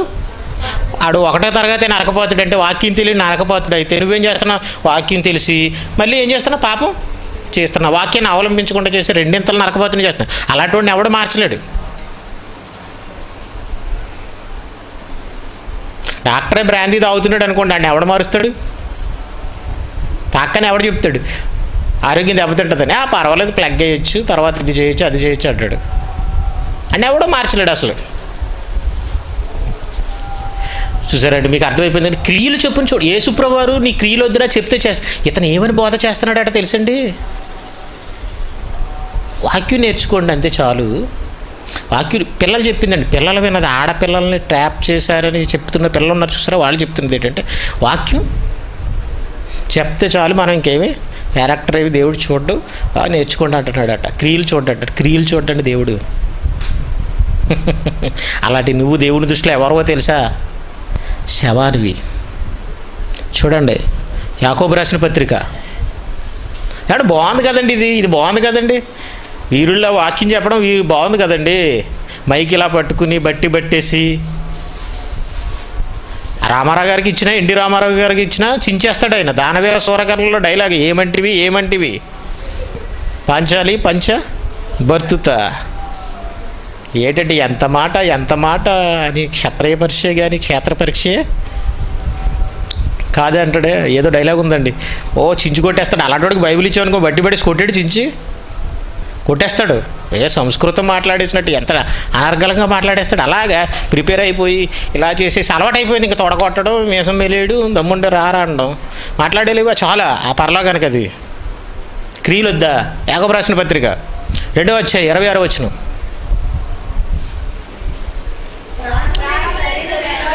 ప్రాణం లేని శరీరం ఎలాగూ మృతము. ప్రాణం లేకపోతే శరీరం బ్రతుకున్నట్ట చచ్చినట్ట? చెప్పాలి మీరు దీనికి సమాధానం. ప్రాణం లేకపోతే శరీరం చచ్చిపోయిందా, మృతమైందా, బ్రతుకున్నట్ట? చెప్పాలి. చచ్చిపోయిందేనా? చచ్చిపోయింది. ఇప్పుడు చెప్పడమే తప్ప, విశ్వాసం ప్రకటించడమే తప్ప నాకు విశ్వాసం ఉందని చెప్పుకుంటున్నాడంటే క్రియలు లేని విశ్వాసం మృతం. చచ్చిపోయినట్టు అన్నాడు. చచ్చిపోయాడండి. ఈ శవాలతో దగ్గరుంటే శవకంపు తప్ప, నీకు రోగం తప్ప, ఏదో క్రిములు సోకి నీకు రోగం అంటుకోవడం తప్ప, నువ్వు చచ్చిపో తప్ప ఇంకేం ఫలితం లేదు. నువ్వు క్రియలు లేని మృత శరీరంలాగే అయిపోతావు, విశ్వాసలాగే అయిపోతావు. ఏంటంటే ప్రాణం లేని శరీరం ఎలాగూ మృతం. అబ్బాయి ఏం మాట్లాడాడండి దేవుడు. ఇలాగానే మనకు గొప్ప కట్టదు. క్రియలు లేని విశ్వాసం కూడా మృతం. డెడ్ బాడీ ఇది. మీరు చూస్తున్నారు, అది ఒక డెడ్ బాడీ. క్రియలు అవసరం లేదంటున్నాడు. క్రియలు చూడకండి అంటున్నాడు. బైబిల్ చెప్తుందండి. ఆ శాస్త్రుల పరిశీలన విషయంలో చెప్పాడండి. ఎందుకంటే ఆయన ఆడి మోసపీయటం మీద వాళ్ళు మాత్రమే కూర్చుంటారండి, ఇంకెవరో కూర్చోరండి. ఇప్పుడండి బైబిల్ అందరి చేతిలో ఉందండి. ఒకటి దగ్గరే వినాలని ఏముందండి? అన్యాయంగా అక్రమంగా నడుచుకుంటే అలాంటి వాళ్ళని కనిపెట్టండి, పారిపోండి అని బైబిల్ చెప్తుంది. నువ్వు అలా అనుకుంటే ఈనాడు కూడా ఒక పీట ఉంది, అక్కడ కూర్చున్న వాళ్ళది వినాలని అనుకుంటే పోపు దగ్గరికి వెళ్ళి వినాలి అందరూని. క్రైస్తవ పీఠాధిపతి పోపు వినేమంటావా? చెప్పండి. సరి చూసుకోవద్దా? ఇంకెందుకండి నేను ఇంకెన్ని మాటలు చెప్పి ఏడ్చుకోవండి. రామపత్రిక 16వ అధ్యాయం. చాలామంది వేరుండ గౌరవాడు స్వేచ్ఛానుసారుడు ఈ డైలాగులు ఎడుతున్నాడు. మరి ఎందుకు రోమన్ క్యాథలిక్ నుంచి మార్టిన్ లూథర్ వేరైపోయాడు, మరొకరు వేరైపోయారు. స్వేచ్ఛానుసారుడు అట్టువాడు లెస్సైన జ్ఞానమునకు విరోధని పేరు పెట్టారు. దాని మీద పాఠం చెప్పాలండి, మీకు చెప్తాను, ఏం కంగారు పడకండి. రోమపత్రిక 16-17 తొందరగా తీయండి, చెప్పండి, చదవండి. సహోదరులారా, మీరు నేర్చుకున్న అంటే పలానా వాళ్ళ దగ్గర నేర్చుకున్నది కాదు, బైబిల్ దగ్గర నేర్చుకున్న బోధ. యేసు పాపాల కోసం రక్తాన్ని చిందించాడు, పాపం చేయకుండా ఉండమని చెప్పాడు. పాపకనికి క్షమ దయచేసిన తర్వాత ఆయన పాపం చేయమని అనలేదు, చెయ్యొద్దని చెప్పాడు పాప స్త్రీకి. అలాగే అదే మనకి యేసు నేర్పించిన బోధ. మీరు నేర్చుకున్న బోధకు వ్యతిరేకముగా భేదాలని, ఆ బోధన అనుసరించకుండా ఉండడానికి ఆటంకాలని కలుగు చేయు వారిని కనిపెట్టండి. మామూలుగా అయితే దొరకరు, ఒకవేళ దొరకకపోయినా కనిపెట్టండి అన్నాడు. వాళ్ళు సరిగ్గా కనపడరు, ఇది ఇలాగే కనపడతారు. ఇలాగా లైట్ వేసి వెతికితేనే కనపడతారు, చూసారా? అలాగే ఇదిగో బైబిల్ వెలుగులోనే చూస్తేనే కనపడతారు. కనిపెట్టి ఉండుడని ఏం చేశాడు? పర్వాలేదు చెయ్యండి, కనిపెట్టండి అన్నాడా? బతిమలాడుకున్నాడా? ఎందుకో తెలుసా? వాళ్ళ దగ్గర ఉండిపోవడానికి కాదు, తొలగిపోవడానికి. ఎందుకంటే మీరు పాతాళానికి పోతారు, వాళ్ళలోంచి ముందు తొలగిపోవాలి. తొలగిపోవడి బతిమలాడుకుంటున్నాడండి. బాబు నాయన అక్కడున్న వాళ్ళందరూ తొలగిపోండి అని పౌలు గారు బతిమలాడుకుంటున్నారండి. ఇది మీకు అర్థం కావాలి. అర్థం కాకపోతే మిమ్మల్ని ఎవరో కాపాడలేరు. ఇది దేవుని మాట అండి. అట్టి వారిని కనిపెట్టి, నేను ఎంతో మాటలు బైబిల్లోంచి చెప్తున్నాను, ఈరోజు కూడా చెప్పాను, ఇంకా చెప్తాను. మీకు అర్థమైతే మాత్రం వారిలో నుండి తొలగిపోండి, లేకపోతే పాతాళానికి వెళ్ళిపోతారు. ఇలాంటి వాళ్ళని ఏం చేయాలండి? ఖండించాలండి. కానీ ఒకప్పుడు మనం ఏమన్నా తెలుసండి, లాస్ట్ ఫైనల్ టచింగ్కి వచ్చేస్తున్నాం. ఒకప్పుడు తండ్రి ఏమన్నాడో తెలుసండి, నా కుమారుడు చాలా తప్పులు చేస్తున్నాడని ఆయనే చెప్పాడు. పిల్లలు కూడా అలాగే వాళ్ళు అనుభవించారు. వాళ్ళు చేస్తే నేరాలు కేసులు పెట్టుకుంటే తప్పు అన్నారు. బాధ అనుభవించిన వాళ్ళు, లేకపోతే నష్టపోయిన వాళ్ళు ఏదో చేసుకుంటున్నారు, అది వాళ్ళ ఇష్టానికి వదిలేద్దాం. కానీ అది తప్పు అన్నారు. ఇప్పుడు కొడుకుని కాపాడుకోవడానికి కొండ బద్దలు కొడుతున్నప్పుడు ఆ కొండ ఏదో ఎక్కడ బద్దలు కొట్టమన్నామండి? తండ్రి దగ్గర బద్దలు కొట్టమన్నా. ఎందుకంటే నేను ఎందుకు ఆ లాజిక్ వాడానంటే, తండ్రే ఒకప్పుడు కొండ బద్దలు కొట్టి ఏం చేశాడు? నా కొడుకు చెడ్డోడని చెప్పాడు. ఇప్పుడు నేను మంచివాడిని అని చెప్పుకోవడానికి ఈయన కొండ బద్దలు కొడతానని చెప్పాడు. సుత్తేసి కొండేసాడు. ఏమంటే కొండేసి సుత్తేసాడు. ఇక్కడ కొండ బద్దలు కొట్టినట్టు నిజం చెప్పంటారు కదా, వేసాడు. చూసారు ఎలా వాడుకుంటున్నాడో తిమ్మిని పంపించేయడు. దేవుని తరపున న్యాయవాదా, దెయ్యం తరపున న్యాయవాదా? ఏమండి అని అంటే తండ్రి ఏమన్నాడో తెలుసండి, అంటే ఒకరి దగ్గరికి వెళ్ళి ఒకరు చెప్పుకుంటే ఎవరో ఒకరు ఏమైపోవాలి? నేను అన్నానంటే వీళ్ళిద్దరు కొట్టుకోవాలి, నేను అనలేదంటే ఈయన తగ్గిపోయినట్టు, ఈయన తప్పు చేసినట్టు, ఆయన రైట్ చేసినట్టు. కానీ ఈ తండ్రి కొడుకుల మధ్యన దోబూచులాట్లు ఎవరు ఓడిపోయారో తెలుసండి? తండ్రి ఓడిపోవడానికి సిద్ధపడిపోయాడండి.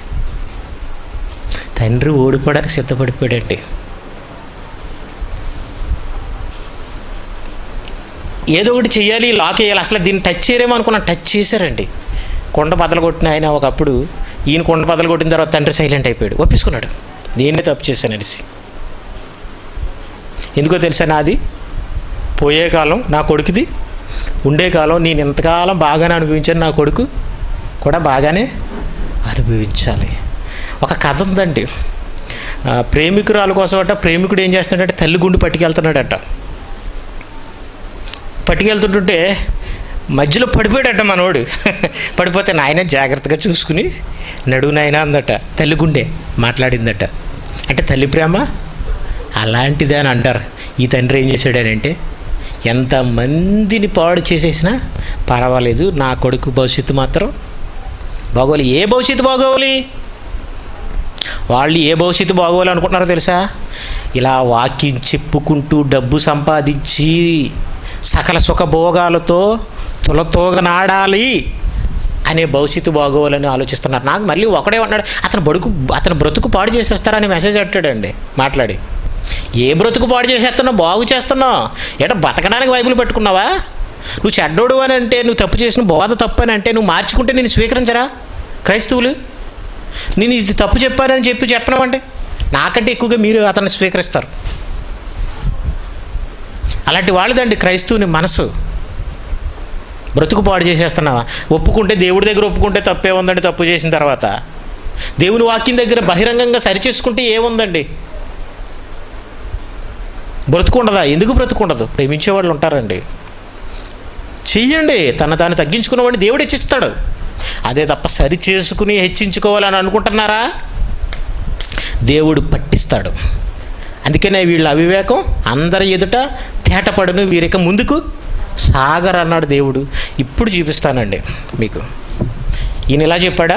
తండ్రి గారు ఏం చేయాలి? తప్పని చెప్పాలి కదండి. ఒకప్పుడు ఆయనే ఏమన్నాడు చూడండి, నా కొడుకు పాపాలు చేసినా పర్వాలేదు అని బోధిస్తున్నాడని ఆయనే చెప్పాడు. పిల్లలను సరిగా దేవుని వాక్యంలో పెంచకుండా బైబిల్కు విరుద్ధమైన పాఠాలను పిల్లలకు చూడండి, డేట్ చూడండి, 12/7/2015. ఇంచుమించు సంవత్సరం అయింది. సంవత్సరం తిరిగేటప్పటికి మాట మారిపోయింది. నేర్పిస్తూ ఎన్ని పాపాలైనా మనం చేయొచ్చు, కానీ వాక్యాన్ని జాగ్రత్తగా నేర్చుకొని ప్రకటించాలి అని తప్పుడు బోధలు చేస్తూ పిల్లలను అక్రమార్గాన నడిపిస్తున్నాడు. ఇకపోతే మహాసభల పేరట ఇన్వైట్ చేసిన పట్టణాలకు వెళుతూ ఆడపిల్లల మధ్యన పడుకుంటూ, మగపిల్లలను వేరుగా పెట్టి ఆడపిల్లల మధ్య పడుకుంటూ ప్రత్యేకంగా అక్కడ కన్వీనర్స్ కానీ నేను కానీ మందలించినా వినకుండా తన ఇష్ట ప్రకారం చేశాడు. కనుక ఇది హేయమైన కార్యం అని మందలించినందుకు వినకుండా మీరేం చేసుకుంటారో చేసుకోండి, నా ఇష్టం వచ్చినట్టుగా నేను ప్రవర్తిస్తాను అనే సమాధానం ఇచ్చాడు. తన ఇష్టారాజ్యంగా అమాయకులను, చిన్నపిల్లలను వంచి మెస్పరైజ్ చేసి వాళ్ళని తప్పుదారిని పట్టిస్తూ బైబిల్ కాక అపార్థమైన వాక్యాన్ని బోధిస్తూ తప్పులు చేయటానికి ప్రోత్సహిస్తూ ఉన్నాడు. సంవత్సరం క్రితం నేను ఇప్పుడు మీకు ఇందాక చూపించింది అది మనమనే. అలా బోధ ఏం మార్చుకోలేదు, కానీ అయినా కలిపేసుకున్నారు. ఏమంటే కొడుగ్గా పోనీ ఆదరించామంటే దుర్మార్గుడైనా చెడ్డవాడైనా పర్వాలేదు అనుకొచ్చాడు పోని, కానీ మళ్ళీ బోధకుడిగా పక్కన కూర్చోబెట్టుకోడు, అతని చేత ప్రభు బల చేయించడం, వాక్యం చెప్పించడం. ఇదేంటండి? ఇది వ్యాపారమా? ఇది సేవ అంటే వ్యాపారం. ఇది సేవకి ఇంక ఏమి చూడరా ఏంటంటే? ఎవడో వచ్చి నేను ఇక్కడ బోధ చెప్పడానికి ఇస్తాం మనం? దుర్మార్గుడికి, తప్పుడు బోధ చేసేవాడికి మనం అవకాశం ఇస్తామా?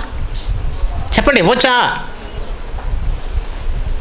చూడండి, ఇలా అన్న ఆయన ఏమంటున్నాడంటే, నేను చూశాను, ఇదంతా చూశాను, కన్వీనర్ చెప్పారు అంటే ఇప్పుడు ఇతని దగ్గర ఉన్న వాళ్ళే అవన్నీ నిందలు అన్నట్టుగా ఆయనే చెప్తున్నాడు. చూడండి, ఇక ఇతనికి దేవుని భయం లేదని ఇతనే చెప్పాడు. అది కూడా చూడండి.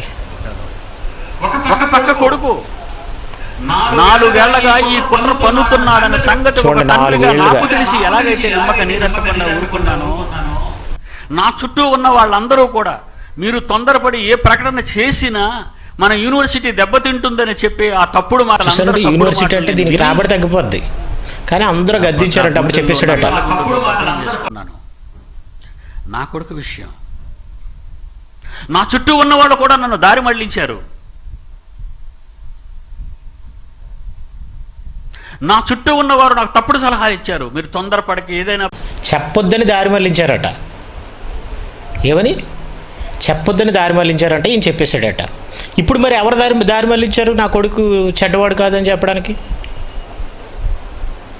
లేకపోతే ఈయనే కావాలని మరి దారి మళ్ళిపోయాడా? ప్రకటన చేశారో మన విశ్వవిద్యాలయానికి చెడ్డ పేరు. మన విషయం మొన్న రీసెంట్గా వార్నింగ్ ఇచ్చాను డిప్యూటీ డైరెక్టర్స్ అందరికీ. తప్పుడు ఏవి చెప్పాలో శాసించే అధికారం మీకు లేదు. నేను ఎవరో తెలుసా?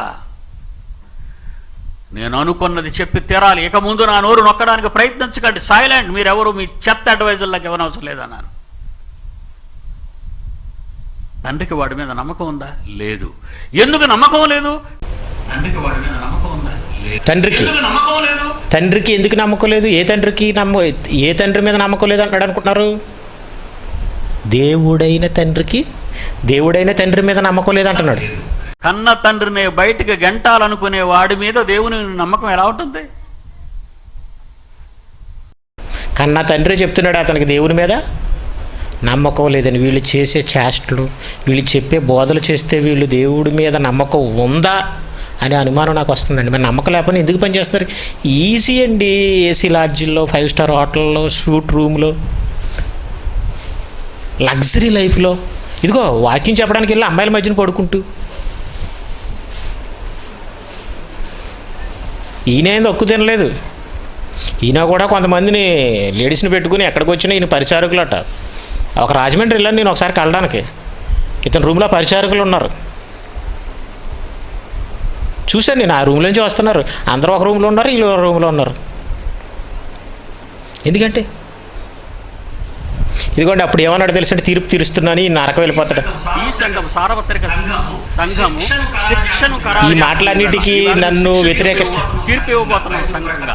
అదిగో బైబిల్ ప్రకారంగా ఏం చేస్తున్నాడు, తీర్పు ఇవ్వబోతున్నాను. ఆయన తీర్పిస్తే రైటా, మరి బైబిల్లో ఇలా ఉందని చెప్తే మేము తప్ప తీర్పు తీర్చకూడదా ఏంటి? ఒక్కొక్కడు చేట భారతంలాగా ఉన్న రిఫరెన్స్లన్నీ లైన్లో వాడేస్తున్నారు అవి నా మీదకే.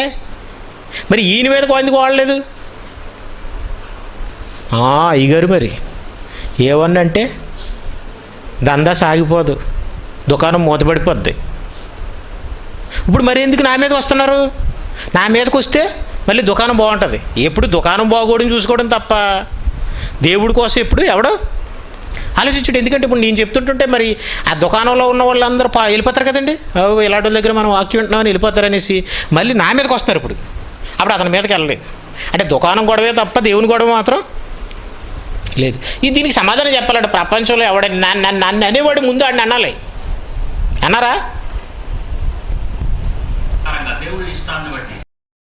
అలాంటి తీర్పిస్తావో మీరు విందురు గారు ఇప్పుడు చాలండి. చూసారా తీర్పు తీర్చాడా? వీటికి సమాధానం చెప్పిన తర్వాత నాకు సమాధానం చెప్పాలి. అప్పుడు చెప్తారు, మరి బాగా దొరుకుతారు మళ్ళీ సమాధానం చెప్తే. వీళ్ళు ఎవరో అర్థమైపోతారు. ఇదిగోండి చాలా కట్స్ ఉన్నాయండి, కానీ ప్రస్తుతానికి నేను కన్ఫ్యూజన్గా ఉంటుంది. ఇదంతా కంగారుగా నేనే ఆపరేట్ చేస్తూ వాక్యం చెప్పడం అంటే చూడండి చివరికి తండ్రి ప్రేమ ఎలా ఓడిపోయింది. ఇతను ఏం చేస్తాడంటే ఒక లైన్లో చెప్పడానికి, ఈ లైన్లో ఈ మాట చెప్పడానికండి అతను ఏం చేశాడు అనుకుంటున్నారు? ఇదిగోండి ఇదిగో మేము యేసుక్రీస్తు మీద వచ్చిన నిందల విషయంలో, పేపర్లో వచ్చిన నిందల విషయంలో మరి ప్రెస్ కౌన్సిల్కి కంప్లైంట్ చేసాం. ఆ ప్రెస్ కౌన్సిల్ మీటింగ్ ఉంది అని చెప్పాడండి ఫస్ట్. మరి ఇది కరెక్టా రైటా? అందరికి ఎలా కనిపిస్తా? ఓహో దేవుని తరపున పోరాడుతున్నారు. చూడండి బొమ్మ ఒకటి, తర్వాత ఈ బొమ్మ ఏంటో చూడండి. ఫస్ట్ బొమ్మ దేవుడి సినిమాలో బొమ్మ ఏమొస్తుంది? ఈ మామూలు సినిమాల్లో సినిమా హాల్కి వెళ్ళారనుకోండి, దేవుడు అంటే బొమ్మ వస్తుందండి, సౌండ్ వచ్చి పువ్వులు అగరత్తులు ఇవన్నీ ఉంటాయి. పలానా పిక్చర్ సమర్పించంటారు. అప్పుడు అందరూని దైవభక్తి. తర్వాత నుంచి ఏమొస్తాయి అనుకుంటున్నారు? హోయ్ హోయ్ విజిల్స్ అనమాట, హీరో ఎంటర్ అవుతుంటుంటే. అలాగే ఉందండి. ఈ సినిమాలు చూసి కాపీ కొట్టేసారు వీళ్ళందరూని. ఏమంటే ఇదిగోండి ఇది చూపించాడండి, పేపర్ చూపించాడండి. ఏమండి మీకు దాచేయాలని కాదు కానీ కొంచెం స్పీడ్ చేస్తాను, టైం అయిపోయింది. ఓకే ఇదిగోనండి ఇతని ప్లేస్లో ఇక్కడ ప్రసన్న బాబు అని పేరేసి అతను ఫోటో వేయకుండా పలానా ఒక డిప్యూటీ డైరెక్టర్ ఫోటో వేసేశారు, ఇది పొరపాటు, ఎందుకు అలా చేశారని అడుగుతున్నాడు. ఈరోజు కూడా మాట్లాడుతూ మీరు పేపర్ వాళ్ళకి మీకు ఏం హక్కు ఉంది? ఒక నేరస్తుడు నేరం నిరూపణ కాకుండా మీరు చెప్తే ఆ నేరస్తుడు ఏమైపోతాడు? ఆత్మహత్య చేసుకుంటే మీరు ఏం చేస్తారు? ఏం హక్కు ఉందంటాడు. అలా అన్నవాడు నీ దగ్గర నీ కింద ఏ డబ్బులు తీసుకోకుండా పనిచేసిన వాళ్ళని ఎందుకు వెళ్ళిపోయిన తర్వాత ఎందుకు అబండాలు వేసావు? నువ్వు నిరూపణ చేసావా? చెప్పాలి. ఏమండి ఈ పేపర్లో వాళ్ళకి తెలియదు చేశారనుకుందా, కాసేపు నిరూపణ కాకపోయినా ప్రజలు జాగ్రత్త పడతారని వాళ్ళు హెచ్చరిక చేస్తున్నారు. దొంగ ఎవడో దొరకనప్పుడు ఏం చేస్తారు? పలానా దొంగ ఉన్నాడు మీరు జాగ్రత్త పడండి వేయరు, వాళ్ళు చేశారు. ఇప్పుడు నిరూపణ కాకుండా మీరు ఎందుకు చూపిస్తున్నారు? నా కొడుకు మీద మీకు ఏం హక్కు ఉందని పెద్ద పెద్ద భారీ డైలాగులు వేస్తున్నాడు. అదే భారీ డైలాగులు ఎందుకు ప్రిన్సిపాల్స్ బయటికి వెళ్ళిపోతే వాళ్ళు దొంగలని ఎందుకు అబండాలు వేస్తున్నారు? నువ్వు నిరూపణ చేసావా? ఏమన్నా ఇన్వెస్టిగేషన్ చేసావా? నేరం నిరూపించావా? నేను కూడా చెప్పాను కదా, దమ్ముంటే రమ్మన్నాను కదా, నేను తేల్చేసుకుందాం దేవుని సేవ ఎలా చేశారో, నాకు ఎవడ డబ్బులు ఎంత ఇచ్చాడో, నేను ఎలా వాడాను నేను తేల్చేస్తాను, లెక్కలతో సహా చెప్పేస్తాను. నీకెంత నువ్వు సేవ స్టార్ట్ చేసిన దగ్గర నుంచి నీకు ఎవడ ఎలా ఎంత ఇచ్చాడో నువ్వు తేల్చేయాలి. అప్పుడు ఎవడ దొంగ దొరో తేల్చేసుకుందాం రమ్మన్నాను. కానీ రాలేదే, రాడంట. కానీ నిందలు మాత్రం వాళ్ళ గేటు దగ్గర అంట కుక్క పిల్ల తిరిగి ఉండంట. అసలు నన్ను తీసేసిందే వాళ్ళ గేటు దగ్గర తిరక్క తీసేశారు. కుక్క పిల్ల తిరిగి ఉండంట. కుక్కలతో చాలా తిరుగుతున్నాయి అంటే తిరిగి వాళ్ళు అందరూ ఎవరు అనుకుంటున్నారు?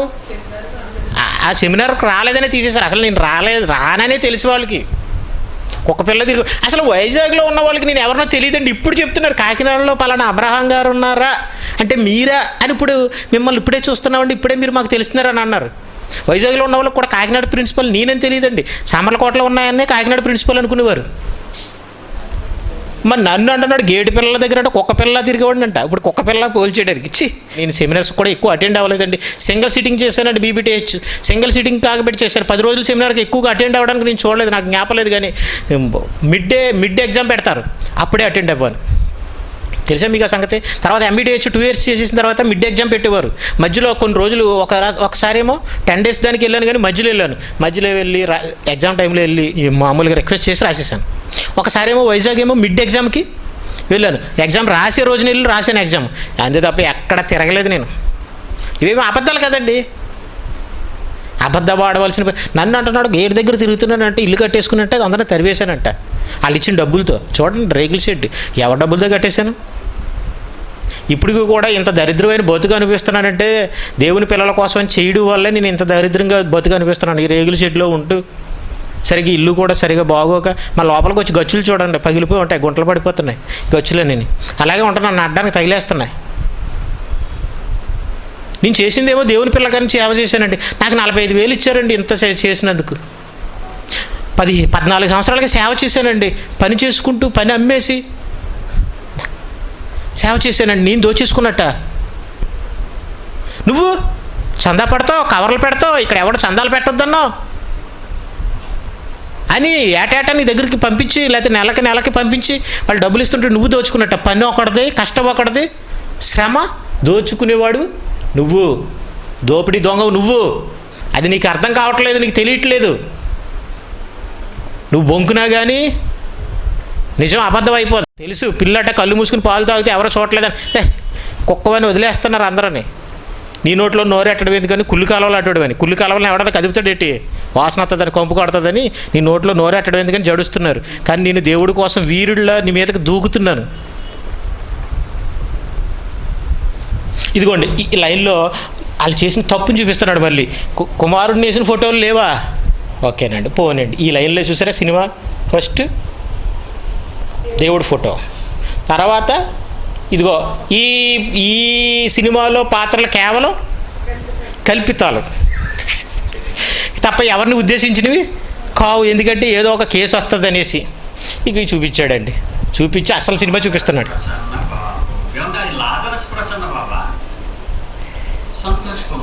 ఇదిగోండి 37/2016 వాళ్ళు మాట్లాడిందే, డేట్ కూడా రాశాను కింద. ఇదే లైన్లో నేను కట్ చేసి పెట్టాను ఈ ముక్కని. ఆ లైన్లో నేను ఏం చేశాడంటే ఇదిగో చూడండి అదే డ్రెస్. కావాలంటే మీరు యూట్యూబ్లో పెట్టారు, కావాలంటే లైన్లో చూసుకోండి. కుమారుడు నేరం చేయటం నేను కళ్ళతో చూడలేదు. చూసారు ఇప్పుడు ఎలా తిప్పేశాడు, కొండ బద్దలు కొట్టమంటే చూసారా, నా కళ్ళతో చూడలేదు కాబట్టి నా కుమారుడు ఎవరు? ఇప్పుడు ఎందుకు చెప్పాడు ఈ మాట? కొడుకుని కాపాడడానికి. నాది పోయే కాలం, నా కొడుకుది రాబోయే కాలం, ఉండే కాలం. నేను పోయినా పర్వాలేదు, నాకు తరతరాల తరగని సంపాదించుకున్నాను, నేను వీళ్ళందరికీ ఇస్తాను. ఇల్లు కూడా అలాగే సాగిపోవాలని అంటే నేను ఇలా మాట్లాడాలి అనుకుని ఎవరు ప్రలోభ పెట్టారు? ఈయన ఇప్పుడు ఎవరో ప్రలోభ పెట్టలేదండి, ఈయనే. ఎందుకంటే ఎవరిని అడ్వైజులు ఇవ్వద్దన్నాడు కదా. ఈయన ఇష్టమండి బాబు. ఈయన కా అంటే కా, ఈయన కీ అంటే కీ. ఈయనే దేవుడు, ఇంకెవరు కాదు. ఒక మాట అన్నాడండి ఈ మధ్యన. ఈయన కూడా అడ్డంగా బుక్ అయిపోతున్నాడండి, దొరికిపోతున్నాడండి. ఒక మాట అన్నాడండి, ఆ మాట చెప్పాలండి. టైం అయిపోతుందండి, ఒక 10 నిమిషాలు కంటిన్యూ చేద్దాం, ఓర్చుకోండి. ఒక మాట అన్నాడండి, ఏమన్నాడో తెలుసండి? చాలా కట్ చేశాను ఈరోజు. సింహగర్జన, నేను పలానా వాళ్ళకి లెటర్లు రాశాను, నా పలానా వాళ్ళకి లెటర్లు రాశాను సింహగర్జన, అది బైబిల్ కంటే బరువుగా ఉంటుంది అని అన్నాడండి. అని వెంటనే మళ్ళీ ఏమన్నాడు తెలుసండి? వెంటనే మళ్ళీ బైబిల్ కంటే బరువుగా అంటే పెద్దది, అది పెద్ద పుస్తకం, అలాగని బైబిల్లోది కాపీయే అని అన్నాడండి. ఏమంటే బైబిల్ కంటే బరువుగా ఉంటుందా? ఆ పూలకు పోల్చుకోవాలి, చాలా పెద్దది, లావుది, బరువే, వెయిట్కి బరువే, రేటు కూడా బరువే. అందరూ డొనేషన్స్ అండి. దానికి ఎంతోమంది దానికి సహాయం చేశారు. సహాయం చేసి నేను ఎంత తీసుకుంటాడు మరి నాకు ఎంత ఇప్పుడు గుర్తులేదు, 350 400 నాకు తెలియదు. దానికి మెరుగులు దిద్దేస్తుంటారు, ఫోటోల మీద ఫోటోలు మార్చేస్తుంటుంటారు. మార్చేసండి బైబిల్ కంటే బరువా? బైబిల్ కంటే బరువా? అరే బైబిల్లో మరి అందులో ఏ లెటర్స్ ఉపయోగించావో, ఏ పేపర్ ఉపయోగించావో అలా ఉపయోగించి బైబిల్ ప్రింట్ చే. అదే అట్టతో ప్రింట్ చే. దీన్ని మోయలేవు నువ్వు, అర్థమవుతుందా? మోసి మేడమెట్ల మీద కిందకి దిగలేవు నువ్వు. ఆ సంగతి తెలుసా? అంత పెద్ద పుస్తకం ఇది. బైబిల్ కంటే బరువుగా ఉంటుందా అంటే అంత డెప్త్ ఉందా? ఉంటుందండి అందులో మీరు చదవండి. ఇప్పుడు మీరు మామూలుగా ఉంటే పర్వాలేదు, కానీ ఆ పేపర్ కటింగ్లు, ఈ పేపర్ కటింగ్లు అసుకు ఎక్కువండి, వాక్యం తక్కువండి. ఈయన వాక్యంలో కూడా అంతే, ఈయన పొగుడుకోవడం ఎక్కువ. ఈ మధ్యన ఎక్కువగా వాడుతున్నాడండి ఒక డైలాగ్, అందరూ నన్ను అందంగా ఉంటావని అంటున్నారు. ఏమో బాబు, వయసులో ఉండగా అందంగా కనపడలేదు మరి నాకు, వయసులో ఉండగా ఫోటోలు అందంగా చేయలేవు. మరి ఇప్పుడు ఎందుకు తెల్లగా ఉంటాడంటే మేకప్ వేసాడు, లైటింగ్ పెంచారు. మరి మైకేల్ జాక్సన్ లాగా ఏమైనా మరి ఎవరికీ తెలియకుండా అమెరికా వెళ్ళి ఏమైనా రక్తాన్ని మార్పించుకున్నాడేమో కలరింగ్ కోసం. అందంగా అంటున్నారట. ఈ మొద్దు సీన్ ఉన్నాడు చూసారా, ఎక్కువ మొద్దు సీను బావ సుందరుడు అంటుంటాడు. ఎందుకో బావ దగ్గరికి ఇంక మరి ఎంతమంది ఉపపత్నులు చేరుద్దామనో, ఎంతమంది ఉపపత్నులకు వలేద్దామనో. బావ అన్నం వాళ్ళకి తెలియట్లేదు ఏంటి? ఇంకా నువ్వు చెప్పాలా, పొగడాలా ఐశ్వర్యరాయలో పొగిడినట్టు? ఎందుకు చేస్తున్నారు, ఎందుకు మాట్లాడుతున్నారో తెలియట్లేదు. దేవుడు అన్నాడంటే అక్కడ రీజన్ ఉంది. మోసే సుందరుడు ఎందుకో తెలుసా? ఐగుప్తు స్త్రీని ఆకర్షించడానికి, పెంచడానికి, కాపాడడానికి. నువ్వేంటి, నువ్వు అందగాడమని ఎందుకు చెప్తున్నావు? ఎవరన్నా కాపాడడానిక, ఆకర్షించడానిక, ఉపపత్తులు చేర్చడానిక?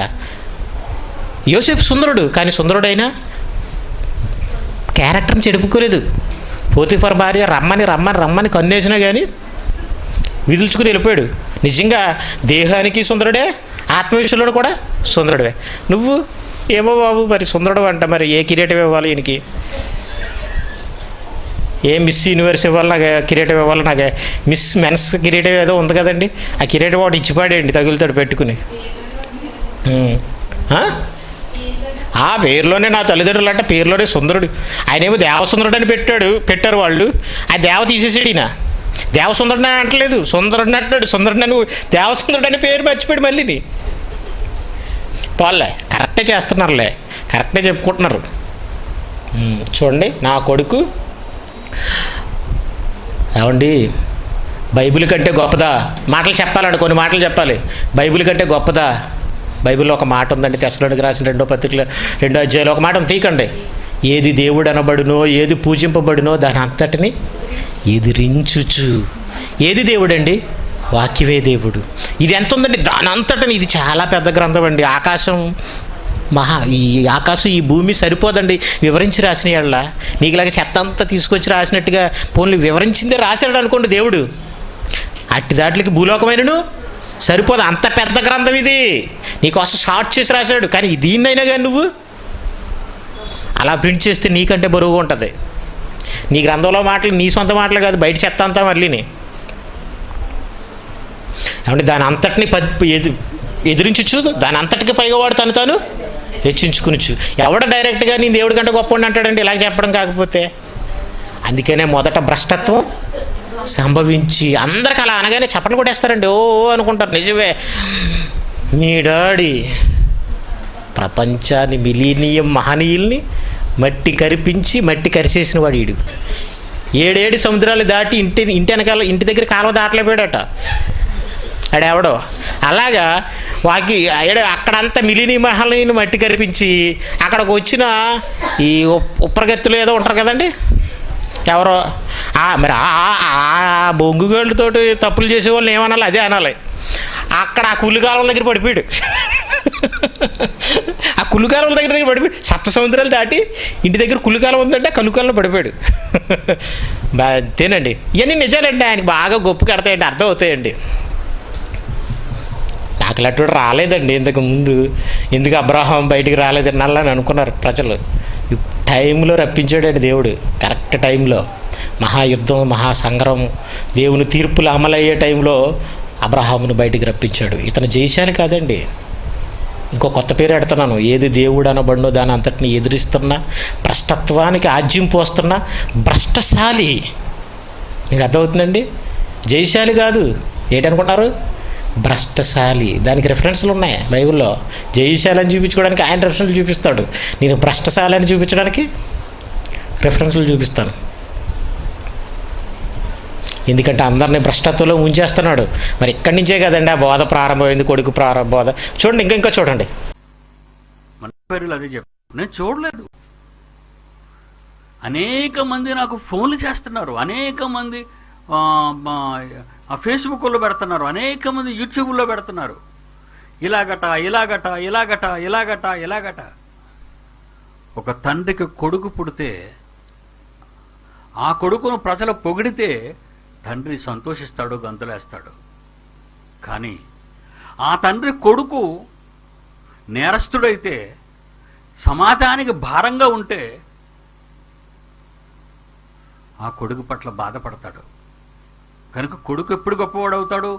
జనాలు పొగిడితే తండ్రి సంతోషిస్తాడు, జనాలు తిడితే తండ్రి బాధపడిపోతాడు.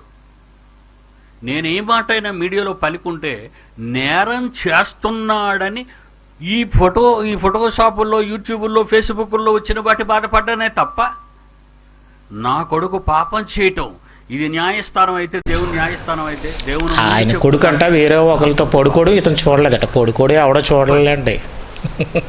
పడుకోవడం చూడకపోతే తప్పు గొప్ప అయిపోద్దా?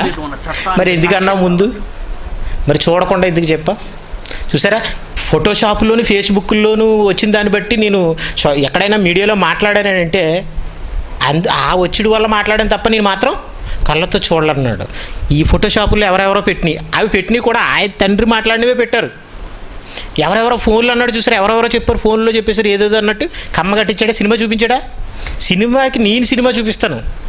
జ్ఞానులను ఆయన ఏం చేస్తాడు? కుయుక్తుల్లో పట్టుకును. అబ్రహాం దేవుని జ్ఞానం తరపున పోరాడుతున్నవాడు, అతను కుయుక్తిని చూపిస్తాను చూడండి. ఇప్పుడు కొడుకు బాగు కోసం, కొడుకు దోపిడీకి అడ్డు లేకుండా ఉండడం కోసం భవిష్యత్తులో ఆయన ఆడిన అబద్ధాన్ని ఎలా అతనితోటే బదలు కొట్టించేస్తాను చూడండి.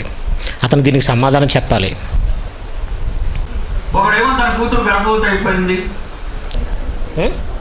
దయచేసి ప్రపంచవ్యాప్తంగా ఏ ఒక్కరు ఒక్క నయా పైసా కూడా ప్రసన్న బాబుకు పంపిస్తే అతడు చేసిన దుష్టక్రియలకు మీరు కూడా బాధ్యత వహించవలసి ఉంటుంది.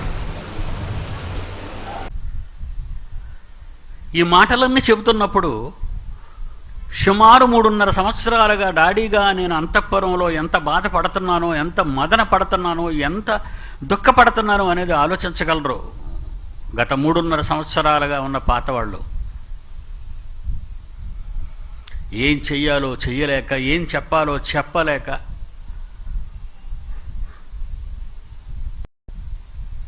వాడు చేసిన తప్పులు ఆయా సభలకు వెళ్ళినప్పుడు ఎలా చేశాడో, ఎవరితో ఉండేవాడో, రాత్రులు ఆ కన్వీనర్స్ అని అడగండి, వాళ్ళే చెప్తారు.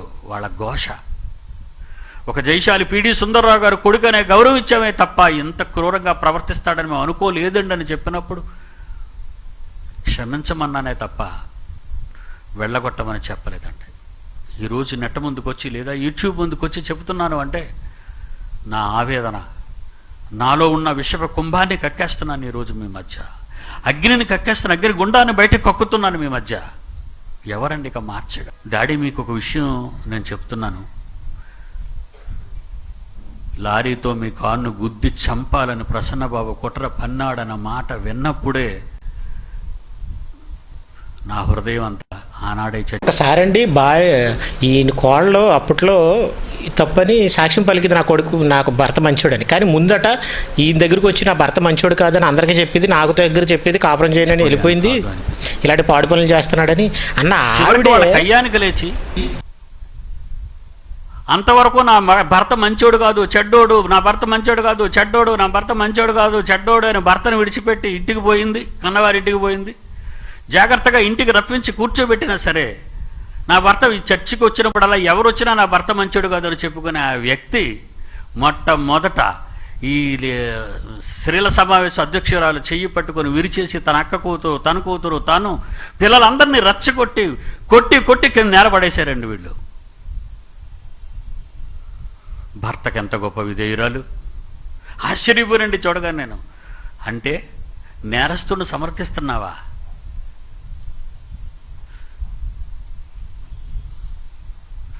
అంతవరకు భర్తను గురించి అనరాని మాటలన్న ఈమె భర్త తప్పులో పాలు పంచుకుంటున్నావా? ఎందుకు కొట్టావు? ఎందుకు వచ్చారు ఆడవాళ్ళు? దేవుని వాక్యమైన ఉగ్గుపాలతో పెంచానండి వాడిని, కానీ వాడే ఇంత క్రూరుడిగా మారిపోతాడని కలలో కూడా అనుకోలేని ఒక అమాయక తండ్రిగానే ఈరోజు అండి.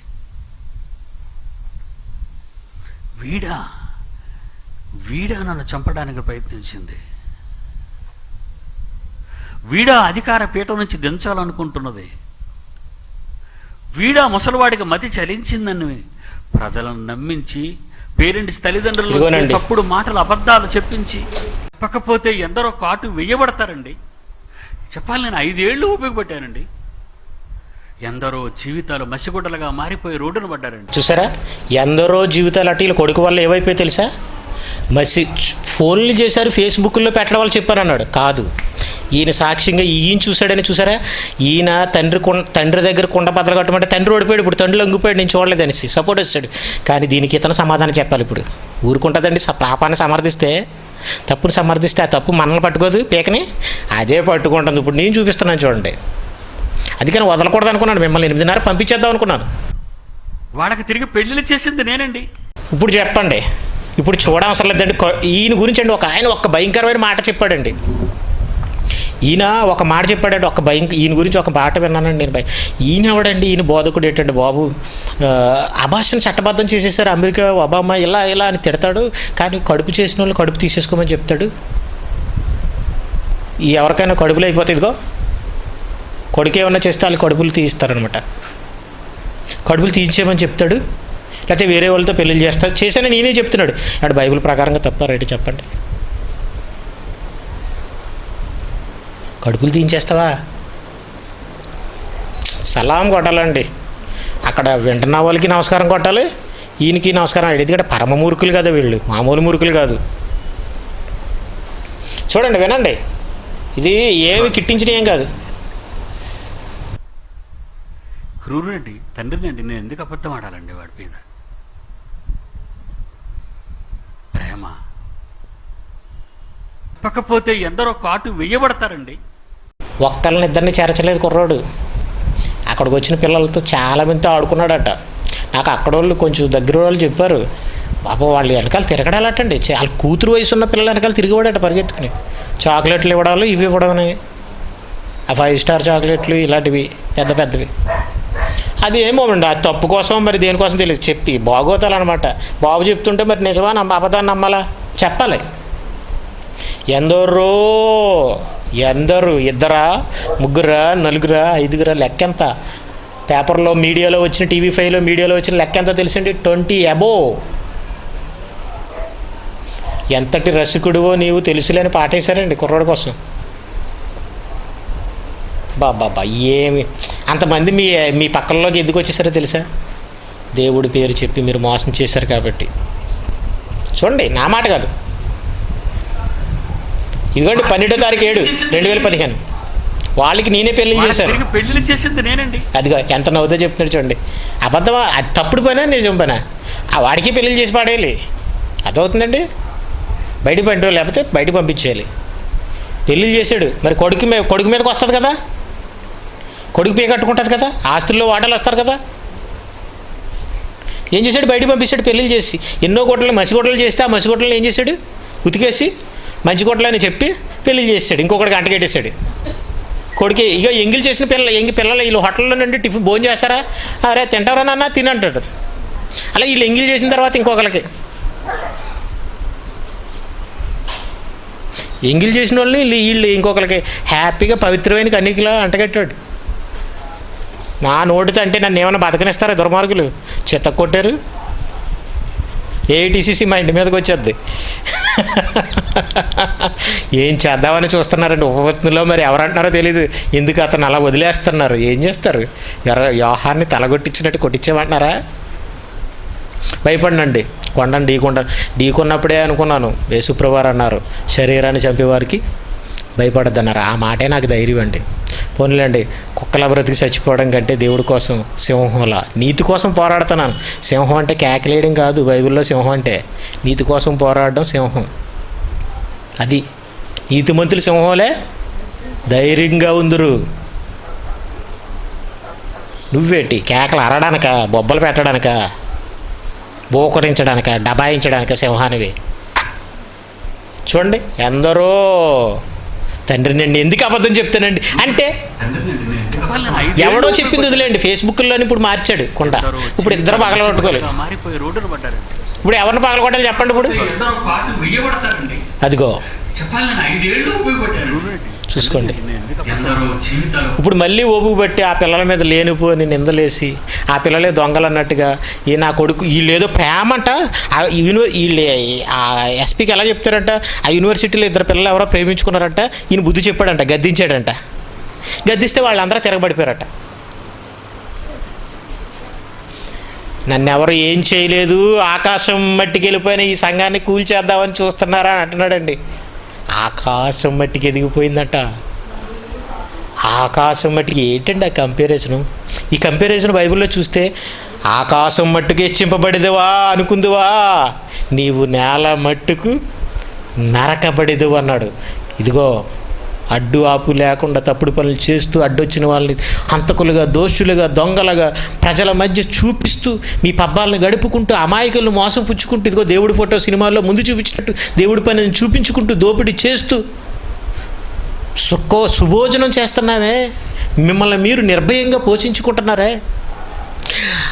ఆకాశం మట్టికి ఎదిగిపోయిందని అంటున్నావే, నిన్నేం చేస్తాడో తెలుసా? నేల మట్టుకు నరికేస్తాడు. ఆ పోలికేటి అసలు? ముందు కొమ్మలు నరికాడు. చెట్టుని నరకాలంటే ఏమి నరుకుతారో తెలుసా? ఫస్ట్ కొమ్మలు నరుకుతారు, తర్వాత మొద్దు నరుకుతాడు. ఆనాటి ఫరో ఎంత కఠినపరుచుకున్నా దేవుడు కఠినపరిచి ఎర్ర సముద్రం దగ్గర తీసుకొచ్చి పాయలు చేసి అందులో ఇజ్రాయేల్ నడిపించి వీళ్ళని అందులోకి వచ్చిన తర్వాత సమాధి చేసేసాడు. ఇప్పుడు జన ఉప్పిన బయలుదేరబోతుంది. ఆ జన ఉప్పినలో, ఆ జన సముద్రంలో వీళ్ళు మునిగిపోయి శవాలుగా తేలిపోబోతున్నారు. ఒక్కటే తప్పు కాదండి, ఈ తప్పు కాదండి, ఈ తప్పుతో అతను ఒక్కడే. కానీ ఎందరో అభాగ్యుల కష్టాన్ని దోచుకుని, మాయ మాటలతో దోచుకుని, 5 లక్షల మీటింగ్కి మరొకలా దోచుకుని కోట్ల రూపాయలు ఆర్జించారు.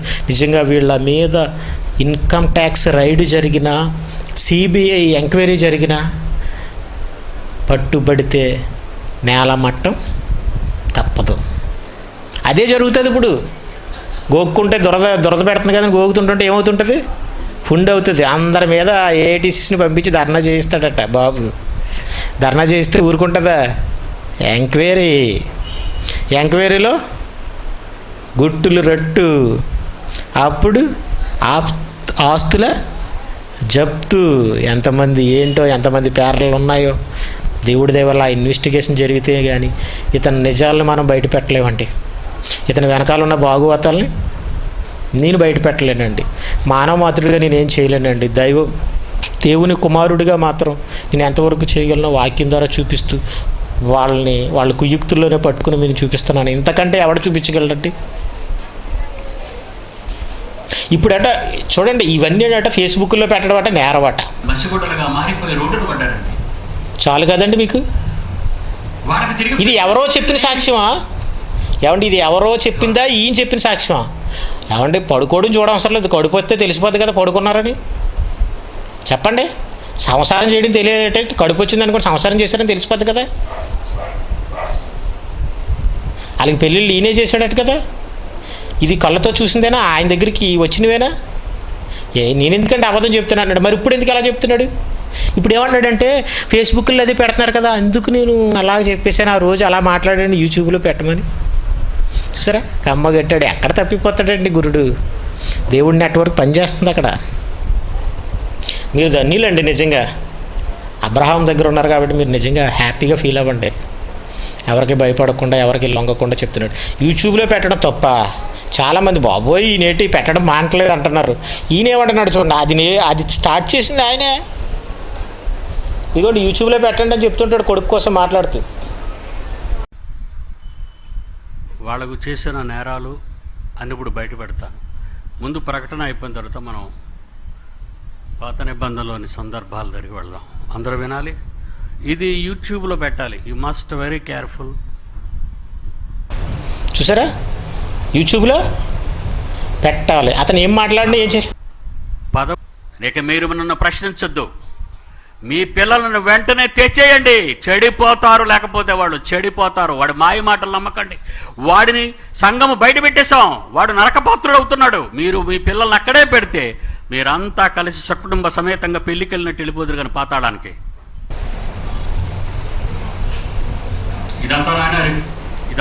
అదంతా ఎక్కడెట్టమన్నాడు? రేపు యూట్యూబ్లో. నేను పొరపాటుగా కొంచెం ముందు కట్ చేస్తాను దాన్ని. మళ్ళీ ముందు వచ్చింది కదండి ఆ మాట, రెండోసారి వస్తుంది కదా అని కొంచెం ఉంచాను. మరి ఇప్పుడు పెట్టడం తప్పండి. పాలకొల్లోనండి మీటింగ్ చేసినప్పుడు ఏం చేశారనుకుంటున్నారు? ఎవరిని షూట్ చేయొద్దని అందరికీ కెమెరా పెట్టాడండి. అమాయకులైన దేవుని పిల్లలకి నువ్వు కెమెరా పెట్టి ప్రపంచాన్ని చూపించి మళ్ళీ దండుకోవాలనుకుంటే వాళ్ళ నేరస్తులు చేసి, నీ కొడుక్కి కెమెరా పెట్టడా, దేవుడు నీకు కెమెరా పెట్టడా, నువ్వు తీసిన గోతులో నువ్వే పడతావన్న మాటే నీకు జరుగుతుంది. అందుకనే నీ కెమెరాతోటి అబ్రహాం ఏం చేస్తున్నాడు? నీ దగ్గరే కెమెరా పెట్టించి నిన్నే మాట్లాడించి అది అబ్రహాం తెరిపించి యూట్యూబ్లో పెట్టిస్తున్నాడు. నిన్ను పెట్టి నువ్వు అందరి కోసం యూట్యూబ్లో పెడితే నిన్ను పెట్టించేవాడు ఎవడు? దేవుడు. దేవుడు విడిచిపెడతాడా? ఆకాశం మట్టికి ఎదిగిపోయావా, నాకు అడ్డొస్తే చచ్చిపోతారా? నిజంగా ఆ మాటలు యేసుప్రభువారు ఎప్పుడూ మాట్లాడలేదండి, ఎవ్వరూ మాట్లాడలేదండి. ఎంతమందిని చంపేస్తాడండి ఈయన? ఇతనికి బెయిల్ ఇచ్చినోడు ఆల్రెడీ చచ్చిపోయాడట. ఇతనికి వ్యతిరేకంగా మీటింగ్ పెడితే చచ్చిపోతే ఇతనికో ఉంటే అలా భయపెట్టడమేనండి. అక్కడ అందరినీ దేవుని సేవకుని ఏమనకూడదట, చచ్చిపోతారట. ఏమనకూడదా? అతనికి వాక్యం కూడా చెప్పకూడదా? పౌలు ఏమన్నాడండి? పేతురుని ఎదిరించలేదు ముఖాముఖిగా, కానీ పేతురు ఏమన్నా చిన్నపుచ్చుకున్నాడండి? పౌలుని పొగిడాడండి. అలాంటి మనసు వీళ్ళకి లేదండి. నువ్వు దొంగ అని అన్నావు అనుకోండి, వీళ్ళు ఏమంటారు తెలుసండి? నువ్వే దొంగ అంటారు. దొంగ అందుకేనండి లోకంలో ఉన్న వాళ్ళు ఒక మాట అంటారండి. నేను ఒక జరిగిన స్టోరీ చెప్తాను. ఒక అతను ఏం చేశాడంటే, ఒక దొంగ కనపడితే అతను తరుముకుంటూ వెళ్ళాడట. వెళ్తే అతను ఏం చేశాడంటే అతని ఇంట్లోకి దూరితే ఈ లోపల బయటకు వచ్చి అందరినీ తరుముకుని వెళ్ళినోడిని ఏమంటున్నారు? దొంగ అన్నారట. ఇది జరిగిన స్టోరీ అండి, నేను చూశాను. దొంగ అన్నారట. అప్పుడు చెప్పారు అందరూని, దొంగను పట్టుకోవడానికి వెళ్ళినప్పుడు ఏమన్నా తెలుసా? దొంగ అంటూ పరిగెట్టుకుని వెళ్ళాలి, అప్పుడు దారిలో ఎవరైనా పట్టుకుంటారు అని అన్నారు. ఇలాంటి వాళ్ళని అలా దొంగ అంటూ అరుచుకుంటూ వెళ్ళకపోతే ఏమంటారు తెలుసండి? వీళ్ళు మనల్ని దొంగలు చేసేస్తారు. వీళ్ళు ఇప్పుడు అంతా పోయి ఎవరిని దొంగలు చేశారు? ఆ పిల్లల్ని దొంగలు చేసేసారు, మమ్మల్ని అందరిని దొంగతలు చేసేసారు. పచ్చి దేవాంతకులు ఎవరు? ఒరిజినల్ దేవాంతకులు ఎవరు? వీళ్ళే. జాగ్రత్త, వచ్చే వారం ఉంటుంది.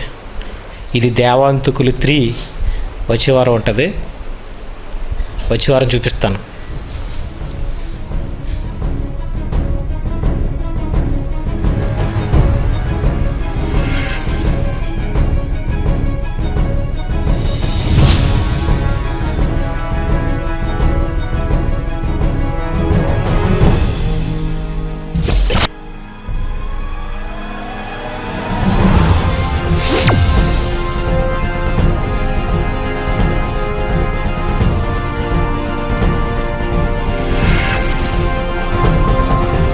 www.connecttogod.in వెబ్సైట్ కు లాగిన్ అవ్వండి.